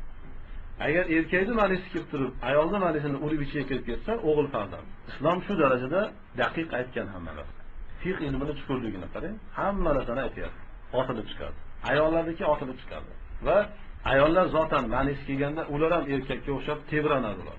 Erkak kishi ham ma'ni kelganda tebranadi. O'zingizni nimangizni, nizomingizni yo'qotasiz. Bunday devordek turaverasiz, qimirlaysiz holatni xohlamaysiz. Aslida bu Allohning katta bir qudratiga bog'liq qilyapti. Bu bo'sh narsa emas. Bir insonning yaratilishiga sababchi bo'ladigan narsa bu. Biz buni yomon yo'llarga ishlatmaslik kerak. Zino yoki boshqa qo'l zinosi, ba'zilar qo'l zinosi qilib zakotni bezo qiladi. Ba'zilar boshqa. Bu Allohning qudratiki sizdan ayoldan ma'nida keladigan qilgan bir tez suratda kelib turib, agar ular tez suratda kelmasa, nihoyatda kichkina narsa bu. Bir shakarni donasini 10 dan 1 teng keladigan darajada kichkina narsa. U sekin keladigan bo'lsa, qachon yetib keladi bu? Shu tez keladiki, tez kelib turib, ya'ni bir inson yaratilsin. Allohning katta mo'jizasi bo'lyapti. Shuning uchun ma'ni insonning butun jasadidan keladi. Nimaga ma'ni kelsa g'usl qilishlik vojib bo'ladi? Ba'zi kofirlar aytadi, ajib deydi. Avratini yuvsa deydi. Bo'lmasa uni ham yuvmasin, yuraversin deydi. Lekin islom aytayapti, butun badanni yuvishlik farz bo'ladi. Uni hikmati shuki, ma'ni sizni badaningiz hamma yeridan keladi. Va ma'ni aslida qon. Tushundingizmi? Qonu u kelib turib, mana ikkita yumaloq narsa bor pastda, shunga tushganda u yumaloq narsa bo'shikka ko'tarib yurganingiz yo'q uni. Hayron bo'lmang, nima ko'tarib yuribman deb. Og'ir narsalar. U hali kelgan qizil qonni ishlab insonni yaratilishligi uchun tayyorlab oqartirib chiqarib beradi. Agar ular bo'lmasa yoki ishlamasa farzand ko'rmaysiz. Bular hammasi Allohning qudratligi, insonni yaratishligi. Mana u zakat turmasa, qattiq bo'lmasa kirmaydi. Kirmasa uni majbur kirgiza olmaysiz-ku. Farzand bo'lmaydi unda. Mana shunday otilib keladi. Ayollardan ham otilib chiqadi. Ayollar shu ko'kragining o'rtasida. Min bayni sulbi va taroib. Taroib degani mana shu yer. Shuning uchun ayollarning eng ta'sirli yeri mana shu yer. Masalan, uylanganingizdan keyin ayolingizga borsangiz yo uyalyapti yoki bo'lmasa hali bu narsalarni tushunmaydi, shahvat kelmayapti. Shu yerdan tez keladi shahvat. Eng shahvati tez keladigan yerlardan. Chunki ma'ni shu yerda turibdi. Shu yerdan otilib tushadi.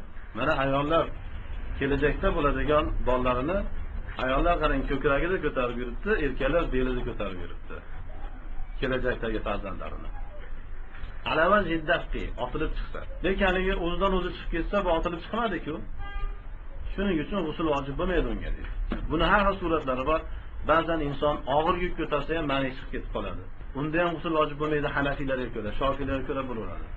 Yoki bir kishini beliga nihoyatda qattiq ursangiz, shunda ham ma'ni chiqib ketadi. Chunki u harakatga keladi-da u, ya'ni beldagi ma'nilar. Bunda sizda bir shahvat yo'q yoki daf bo'lmaydi. Unga ham g'usl vojib bo'lmaydi Hanafiylarga ko'ra. Va shahvati, mana shahvat bilan bo'lsin deyapti. Faqat otilib chiqishlik kifoya qilmaydi, shahvat ham bo'lsin. Shahvat nima degani? Istak degani. Erkak xotinni istashligi, talab qilishligi, xotin erkakni talab qilishligi. Ikkalasi bir-birini talab qilmasa bo'lmaydi-ku. Shu shahvatni ham Alloh taolo yaratganki, agar shahvat bo'lmasa, ya'ni erkak bilan xotin bir-biriga istak bo'lmaydi, bir-biriga bog'lanishlik, yaqinlashishlik tuyg'usi bo'lmaydi. Natijada inson yaratilmaydi. Lekin inson yaratilsin deb Alloh taolo ular bir-biriga talpinadigan qilib qo'ygan. Bir-birini xohlaydigan qilib qo'ygan. Minar rojuli val mar'ati, erkakdan va xotindan deb qarang, ikkalasini ham aytyapti. Fuqarolarimiz yuqoridagi ixtiloflarni hammasini hal qilyapti. Doim aytib turganimizdek, hozirgi makinalarda o'rganganligimiz uchun bizga osonga o'xshaydi-yu, lekin erkakdan ham xotindan ham ma'nini kelishligi, birinchidan. Ikkinchidan, erkaknikini mana bildik, zohiran bilan, lekin ayolnikini ham otilib chiqishligini qani ulamolarimiz o'sha zamonda aytganligi. Bularda nihoyatda butun ilmlarga mohirligini ko'rsatyapti. Shuning uchun olimlarning afzallari fuqaholari deyiladi, faqihlari deyiladi. Ular Qur'on hadisni mana bu darajada chuqur tushungan ular. Mana Vassama va tarixda hammamiz o'qiramiz.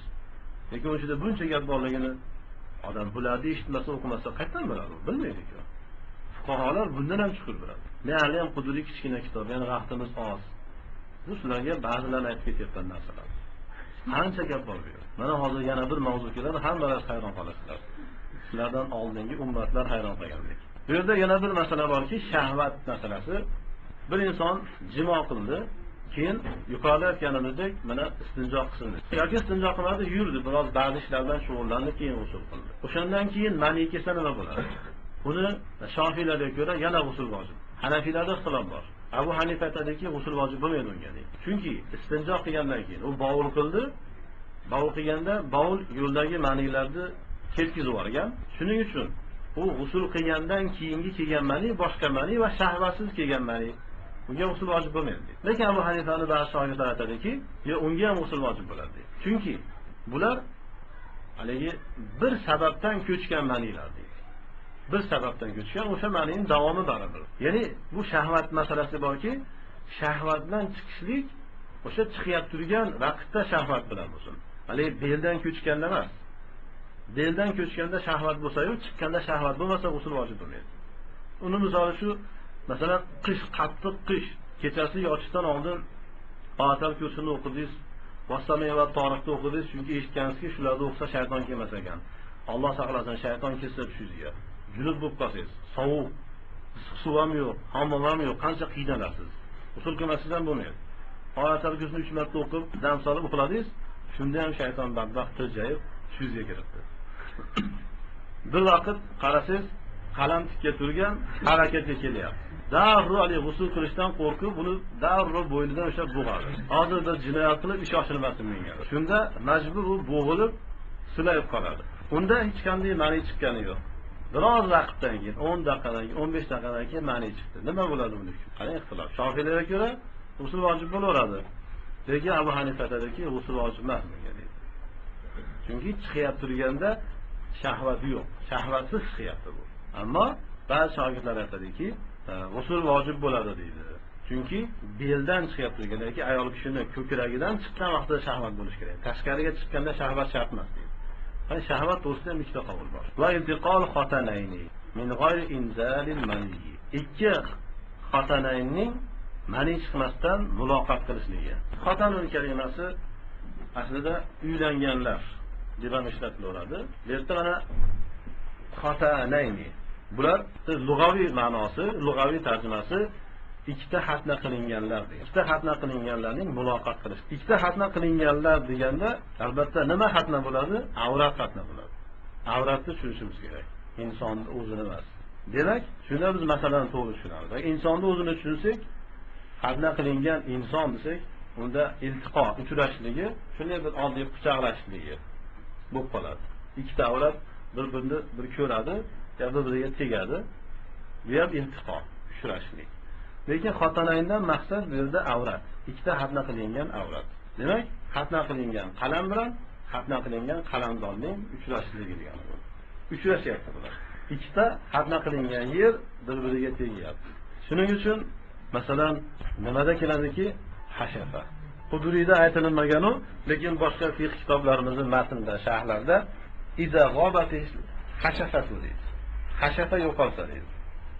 Hashafa nima deydi? Shu zakarni xatna qilingan yeri, bo'yni ya'ni.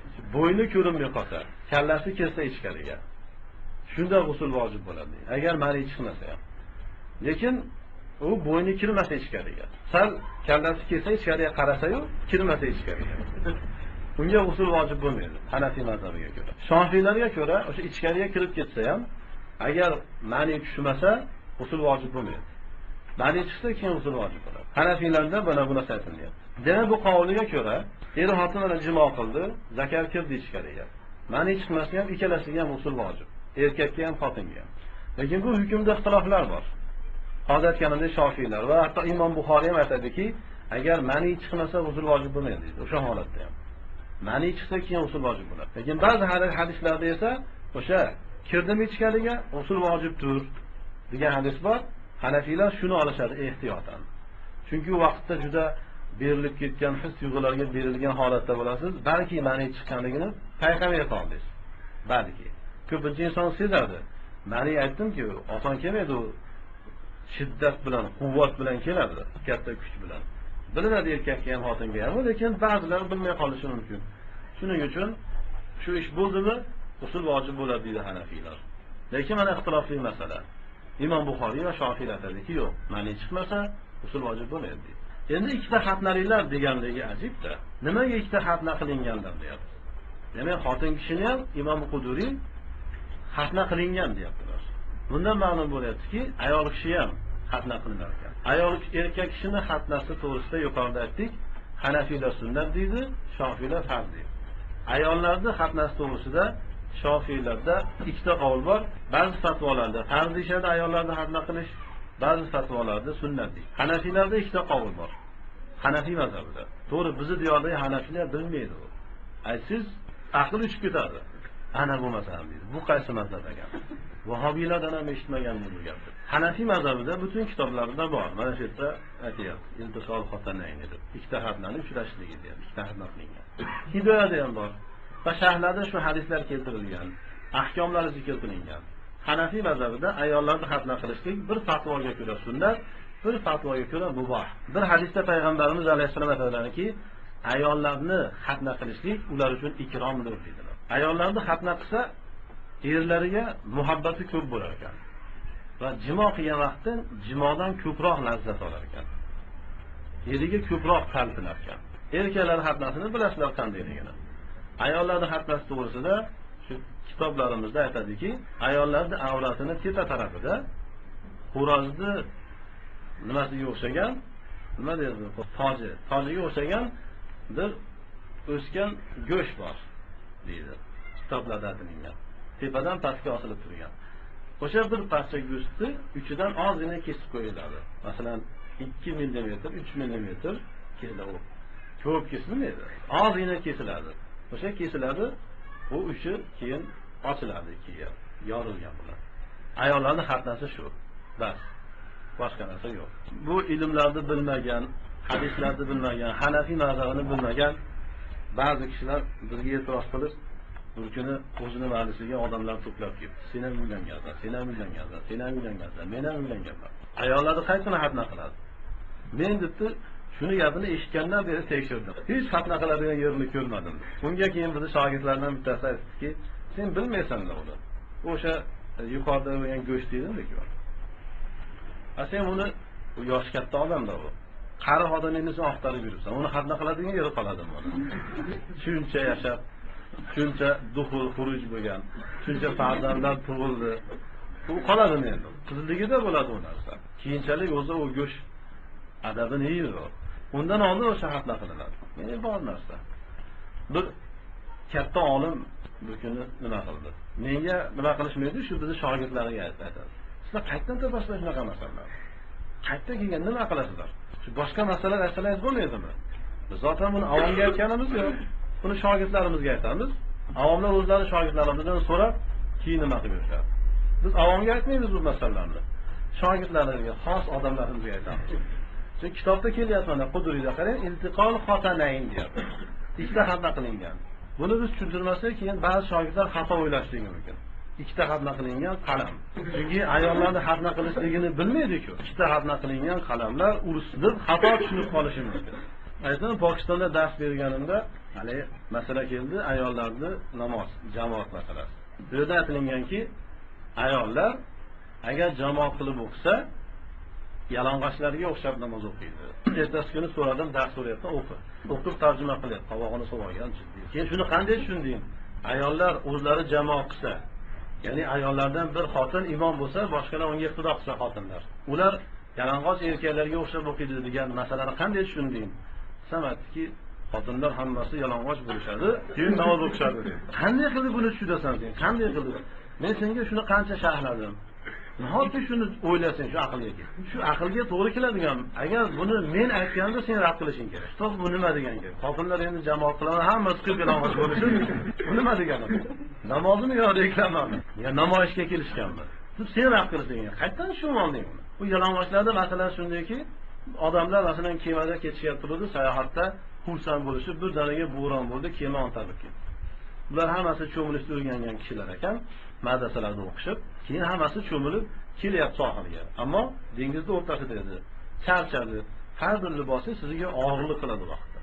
Hamma liboslarni yechib olish. Sohilga chiqqan hammasi qilib yalang'och.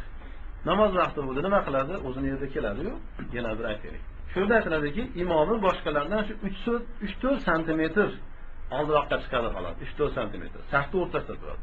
Hammasi bir saf bo'ladi. Qancha uzun bo'lsa bo'lsin. Chunki qilib yalang'och odamlar ikki saf qiladi deydi. Hamma aytadi, men orqaga turaman deydi. Oldiga turmayman. Imom siz hech kim imomlik talab bermaydi. Yo'q deydi. Sizlar o'tiraveradi. Gunohkordir. Shuning uchun imom safni o'rtasida turadi. Hamma bir-birini avratini ko'rmasligi uchun. Shu safni masalasida ayollarning jamoati tashbih qilinib, ayollarga imom bo'lgan xotin safni oldiga chiqmaydi, safni ichida turadi deyilib tashbih qilinadi. Ammo uni talab ilm bo'lsa, yaxshi talab ilm bu. Hozir dars berib yuribdi. Muhim yerlarda qancha shogirdlari bor. Lekin shunday tushunyapti, qarang. Shuning uchun masalani ochiq aytib bermasangiz, ba'zi talabalarga shayton vasvasa qilib yomon, noto'g'ri tushuntirib qo'yadi. Ikkita haqna qilinganlar. Haqiqatan bu Hanafiy mazhab xatarli mazhab ekan. Imom Buxoriyni aytdik. Bir inson jimo qilsa, agar mani chiqmasa, g'usl vojib bo'lmaydi dedilar. Unga hali bizning mullalarimiz yoki johil avomlarimiz e'tiroz qilmasin. Nima degan gap demasin. Hanafiy mazhabida shunga o'xshagan fatvolar bor. Masalan, yerda Quduriyda aytmagan bu narsa, lekin shuni sharhlarida bor. Bir inson sabilayndan boshqasiga jimo qilsa, ayol kishini oldidan, ya'ni orqasiga jimo qilishlik durust emas, harom. Lekin bir odam qilsa, uni hukmi nima? Harom bo'ldi-yu, lekin g'usl vojib bo'ladi. Hanafiylarda bu qavliga ko'ra. Lekin Buxoriy, Shofiylarga ko'ra agar mani kelmasa, ikkalasiga ham vojib bo'lmaydi. Kimdan mani kelsa, shunga vojib. Bu sabilayndan ikki yo'ldan boshqasi deganda, masalan, ayol kishini sonlarini o'rtasi. Bir inson ayol kishini sonlarini o'rtasiga qilsa, masalan, xotini hayz bo'lgan vaqtda, tashqarida fitna ko'p, nima qilsin, shahvat kelib ketyapti. Ulamolar izn beradi sonini o'rtasiga qilib. Shunda mani chiqmasa, bu qancha kirib chiqsa, kirib chiqaversin, usul vojib bo'lmaydi. Butun Hanafiylar aytadi buni. Chunki mani kelmadi. Yoki masalan sun'iy bir harj sotlasa, hozir do'konlarda sotiladi. Sun'iy erkaklarda avrati ham, xotinlarda avrati ham. Bu ham bir inson, bu durust emas bu. Joiz emas, lekin sabr qilolmadi, sekin ismga bildirmasdan borib do'kondan olib shuni iste'mol qilsa, sun'iy farz. Zakar qancha kirib chiqsa chiqaversin, agar mani chiqmasa, usul vojib bo'lmaydi. Butun Hanafiy ulamolar aytadi. Yoki bo'lmasam, Alloh saqlasin, hayvonni qilsa. Ba'zilarda faxr ekan hayvonni. Bir yigit aytadiki, bizning mintaqada eshakni qilmasa erkak hisoblanmaydi. Keyin men aytdimki, hazillashtinglar. Men aytdim, sen ham qilganmisan? Yo'q, astag'firulloh. Keyin aytdimki, demak sen o'zlaringizni istirohlarga ko'ra erkak emas ekansan-da. Desam, keyin o'ylanib turib, yo'q, kichkinaligimizda. Qarang, erkak bo'lishlik uchun odam gunohni qabul. Johillar shunday xato bir qonun qo'yishadi, shunday o'tmasdan odamlar Alloh saqlasin deb erkaklaydi. Hayvonlarni qilishlik durust emas. Juda uni hukmi og'ir. Ishora qilyapti odamlar bir-biriga. Bir gap boriga o'xshaydi. Durust emas, ammo bo'ldi. Uni hukmi nima? Hanafiy ulamolar hammasi aytadiki, agar mani kelmagan bo'lsa, usul vojib. Demak, bor suratlari.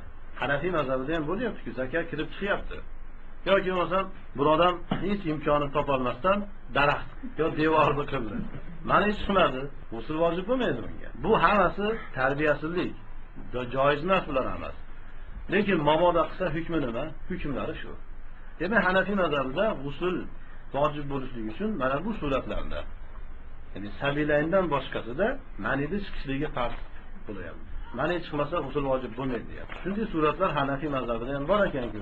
Demak, Imom Buxoriyga, Shofiyga e'tiroz qilmaslik kerak. Ularga tosh otmaslik. Manida bizda bu uyg'oqlik holatdagi suratlar aytilindi, uyquda ham mani chiqadi. Bir odam tushida mani chiqqanligini ko'rsa, ammo turasaki, avratida ham, libosida ham mani bo'lmasa, unga g'usl vojib emas. Masalan, bir odam tushida jimo qildi xotini. Tushida uxlagandan beri uyg'ongunicha jimo qildi. Yoki uylanmagan odam shayton kirdi, buni hech qo'ymadi, majbur jimo qilishdi uni. Lekin tursa, hech qanday narsa chiqmabdi ekan, g'usl vojib emas bunga. Lekin chiqqanu ho'llikni tekshirib ko'rsa, u mani ekan. Uyqudan uyg'onganda mani ekan. G'usl vojib. Yana bitta surati bor, mani emas u, mazi. Maziligini aniq bilsa ixtilof bor. Ba'zi Hanafiylar aytadiki, baribir g'usl vojib deydi. Ba'zi Hanafiylar aytadi, yo'q. Uyqudan turgan odam ustidagi narsani maziligini aniq bilsa, g'usl vojib emas deydi. Chunki mazi g'uslni vojib qilmaydi. Mani vojib qiladi. Val hayz va nifas, hayz va nifas ham g'uslni vojib qiladi. Bir xotin hayz ko'rgan bo'lsa, hayz qoni to'xtagandan keyin bu xotinga g'usl qilishlik vojib. Bu masalalar nihoyatda muhim masalalar. Bu kuni bir yigitdan so'radi eganda, bir dindan biroz xabari bo'lgan. Biz aytdiki, balog'atga yetdingmi desak, yo'q, hali hayz ko'rganim yo'q deydi. Lekin bilmaydi odamlar. Hayz xotinga xos, erkakdan hayz kelmaydi. Yana bir kishidan men so'radim, shu talab ilmdan. Hayz xotinlardan keladi. Uni o'rgandik. Qayerdan keladi desam, orqasidan. Hayz va nifos qonlari oldi avratdan keladi, orqadan kelmaydi. Odamlar shu darajada johil bo'lib ketdi. Xotirjam o'zicha aniq ishonch bilan aytyapti. Hayz va nifos qonlari to'xtagandan keyin usul qilishlik xotinga farz bo'ladi. Va sanna Rasululloh sallallohu alayhi va sallam al-ghusla. Bular farz bo'lgan suratlar edi. Endi sunnat bo'lgan suratlarga o'tamiz. Rasululloh sallallohu alayhi va sallam g'usulni sunnat qildilar. G'usul qilishlik sunnat bo'ldi. Lil jum'ati juma uchun. Juma uchun deganda ikkita fatvo bor. Ba'zilar juma namozi uchun deydi, ba'zilar juma kuni uchun deydi. Ikkalasining ham hadisdan dalillari bor. Ikkala fatvo ham bor. Lekin asl maqsad juma kunida jumaga boradigan odam uchun juma namoziga g'usul qilishlik. Juma kuni g'usulning sunnat bo'lishligini, chunki boshlanishligi shunday bo'lgan. Hadis kitoblarda o'qiganimizdek. Jumaga odamlar ko'p keladi, bilasizlar. Arabiylar ham kelgan, sahrodan cho'ponlar, boshqalar. Ular hali hayvonlar ichida yurganligi uchun liboslaridan, o'zlaridan hayvonlarning hidi keladi. Shunda shahardagi sahobalar aziyatlanishdi. Aziyatlandi. Chiqib ketay desa bo'lmaydi. Chiqmay desa yana bo'lmaydi. Payg'ambarimiz alayhisalom shunday aytdilarki, usulga jumaga kelishdan oldin usul qilib keladilar. Yuvinib keladilar. Demak, islomni bu yerda usulni sunnat qilishdan maqsadi bir nazofat, poklik, boshqalarga aziyat bermaslik bo'lyapti. Shuning uchun fuqaholar aytadiki, har qanday bir ijtimoga, majlisga yuvinib borishlik sunnat deydi. Masalan, jumadan boshqa, juma emas, namoz emas, bir majlis bo'lyapti. Ilmiy majlis bo'lsin yoki qandaydir bir islomiy majlis. Unga boryapsiz, ko'pchilik odamlardan ko'rishasiz. Har xil hidlardan bormang, ularni hayron qilib. G'usul qilib, atir sepib, sunnatga muvofiq bo'lib boring. Ba'zi Hanafiylar, ba'zi ulamolar o'sha ba'zi hadislarni olib turib, juma kuni uchun deyshadi. Ularda hadis shuki, Payg'ambarimiz alayhisalom aytadilar, insonni badanini haqqi bor. Haftada bir marta yuvinsin degan hadislar. U hadisni olib turib, juma kuni uchun deyshadi. Ularning qavliga ko'ra, bir inson juma kuni erta bilan g'usul qilsa, jumaga borganda esa tahorat qilib borsa, jumagacha masalan tahorat sunna uni o'qiladi yoki boshqa narsa. U g'usul bilan emas, tahorat qilib borsa, bu sunnatga amal qilgan bo'ladi. Ularga ko'ra. Ammo biz tarjih qilamizki, inson jumaga qilgan g'usuli bilan borsin. Chunki jamoat ichiga boryapsiz-ku, yuvingan holatda bo'ling. Atir sepib, yaxshi liboslarni. Bizning qavlimiz shu, biz shuni tarjih beramiz. Juma kungi yuvilish u haftalik badanni yuvishlik masalasi u. Jamoatning masalasi emas, shaxsiy masala u. Lekin kuni uchun deganlar, jumadan kelib turib bir odam g'usul qilsa, u ham shu sunnatga amal qilgan bo'ladi. Bizda agar diqqat qilgan bo'lsangiz, ko'pchilik chollar payshanba kuni jumaga o'tgan kechasi g'usul qilishadi. Juma uchun. Ular narigi fatvoga amal qilishdi. Jumaga boradigan odam g'usul qilib, shu g'usul bilan jumaga borsin. Val aydayni va ikki Eid bayramiga g'usul qilishligi ham sunnat bo'ldi. Chunki ikkala Eid ham jumaga o'xshab, balki jumadan ham ko'ra katta jamoat bo'ladi-ku. Shuning uchun odamlarga aziyat bermaslik e'tiboridan g'usul qilib borsin. Val ihromi, ihrom uchun haj umraga ketyapsiz, ihromga kirishdan oldin g'usul qilishligi sunnatdir. Chunki haj umrada ham odamlar ko'p bo'ladi-da, bir-biriga aziyat bermasin. Va Arafata, Arafatga borganingizda hajda. Arafatga borishlik faqatgina hajda bo'ladi. Hajdan boshqasida Arafatga borishlik yoki Arafa majlisini qilishlik bid'at, joiz emas. Shiyalar Arafa kunida o'zlarining shu e'lonlarida to'planishadi. Durust emas bu, bid'at bu. Bizda ba'zi johillar shiyalardan shu odatlarni o'rgangan. Gunohkor bo'ladi. Arafatga borishlik faqat juma hajda bo'ladi. Arafatga ham odamlar to'planganligi uchun bu yerga borishdan oldin g'usul qilishlik sunnat. Lekin mana sunnat deyapmiz, farz emas. Bir uzrdan, bir sababdan qilolmasangiz, gunohkor bo'lmaysiz. Ammo doim qilmasangiz gunohkor bo'lasiz. Va laysa fil maziyyi wal vadiyyi ghuslun. Mazi va vadiyda g'usl mavjud emas deyapti. Farz emas. Va fihi al-wudu. Mazi bilan vadiyda tahorat bordir. Tahorat qilishlik vojib. Mazi nima degani? Mazi bu ham erkakdan ham xotindan ham keladigan bir suyuqlik, oldi avratidan keladi. Erkak kishiniki tiniq bo'ladi, asalga o'xshagan, qo'yiq, nihoyatda shilimshiq. Maniga o'xshab bir qattiqqa o'xshab bir-biridan ajragan bo'lmaydi. Suyuq, ayni asalga o'xshagan. Rangi tiniq bo'ladi. Mazi chiqishligi uchun bu inson harakatga kelishligi shart emas. Masalan, inson ayolini o'psa, quchoqlasa yoki o'ynatsa, shunday bir tasavvur qilsa ham mani chiqib ketishi mumkin. Mani kelishi mumkin. Mazi kelishi mumkin. Bu mazi g'uslni vojib qilmaydi. Tahorat sindiradi xolos. Ali radhiyallohu anhu dan rivoyat qilinadiki, hadis kitoblarida o'qidik, u kishi nihoyatda shahvati ko'p odam edilar. Shahvat ko'p bo'lishi uchun taqvo qilish kerak. Ko'p yemaslik kerak. Bizda o'ylaydiki, ko'p yeyish kerak deb o'ylaydi.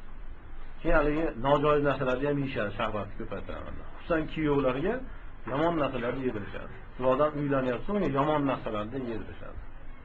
Masalan, qo'yda avratini yedirishadi. Shahvating ko'paysin deb. Durust emas, joiz emas u. Bechora kuyovni baxtli kunida baxt, xursandchilik kunida yomon narsalarni yedirishyapti. Shahvati ko'payishligi u ko'p narsa yeyishligi, u yomon narsalarni yeyish bilan bo'lmaydi. Taqvo bilan bo'ladi. Ali roziyallohu anhu aytayaptilar: "Men nihoyatda shahvatli odam edim. Mazi ko'p kelardi", deyaptilar. U kishining hayotiga qarasangiz, juda oz yeydilar. Oz yeganlar. Mana payg'ambarimiz alayhisalom oz yedilar, ammo 9 ta ayol bilan birdaniga jimo qildilar. Ya'ni uylansalar ko'radilar. Mana odamlar bitta xotindan shikoyat qilish. Bitta xotin dod deb yurish. Payg'ambarimiz alayhisalom bir vaqtda 9 ta ayollari bilan navbatdan jimo qildi. Payg'ambarimiz qarang, bu e'tiborda juda quvvatli edilar, ammo ko'p yemasdilar ekan. Oz yedilar. Demak, shahvatni ko'p bo'lishligi taqvoga bog'liq ekan. Taqvodor bo'lish kerak. Qur'onni ko'p o'qish kerak. Namozda tahajjudni ko'p o'qish kerak. Haromlardan o'zini tiyish kerak. Begona ayollarga qaramaslik kerak. Ali aytayaptilar. Lekin payg'ambarimizdan so'ragani uyaldim. Chunki kuyovlari ko'p. Payg'ambarimizning qizi Alining nikohida. Shuning uchun uyaldi so'ragani. Men shahvatim ko'p. Bizda bo'lmaydi. Boshqa sahobiga aytdi, "Men Rasulullohning kuyoviman, uyalyapman, sen so'rab bering." Borib so'radi, "Ya Rasululloh, bir odamlar mazi keladi." Ali aytdiki, "Men oldiniga o'yladimki, mazi kelsa g'usl vojib bo'ladi deb o'yladim. Har mazi kelganda g'usl qilaverib, bellarim yarab ketdi." Endi Saudiyadagi issiq yerda bel yarab ketsa, tasavvur qiling. Shuning uchun oxiri so'radi, "Nima gap?" Qiynalib ketdi-ku. Sahobiy so'radi, payg'ambarimiz aytdilarki, "Yo'q" dedilar. Mazi kelsa g'usl vojib bo'lmaydi. Istinjo qilsin dedilar, tahorat sindiradi. Bir odamdan mazi kelsa istinjo qilsin. Yuqorida aytdi-ku, sovuq suvda yuvasiz, ammo qishda sovuq suvda yuvmang. Kasal bo'lib qoladi. Sovuq suvda yoki o'rtacha suvda yuvasiz, shundan shahvat qochadi, shahvat ko'tariladi. G'adi nima degani? G'adi dovul qilganingizda, dovulda orqasidan, inson siyganida, siydida orqasidan, dovulda orqasidan keladigan oq suv. Oppoq bo'lmaydi, ayronga o'xshagan xiraroq bo'ladi. Oppoq emas, oq lekin xira suv keladi, ko'p keladi u. Buni g'adi deydi. U g'uslda vojib qilmaydi. Va fihi al-wudu, ularda tahorat qilish vojib. Tamam.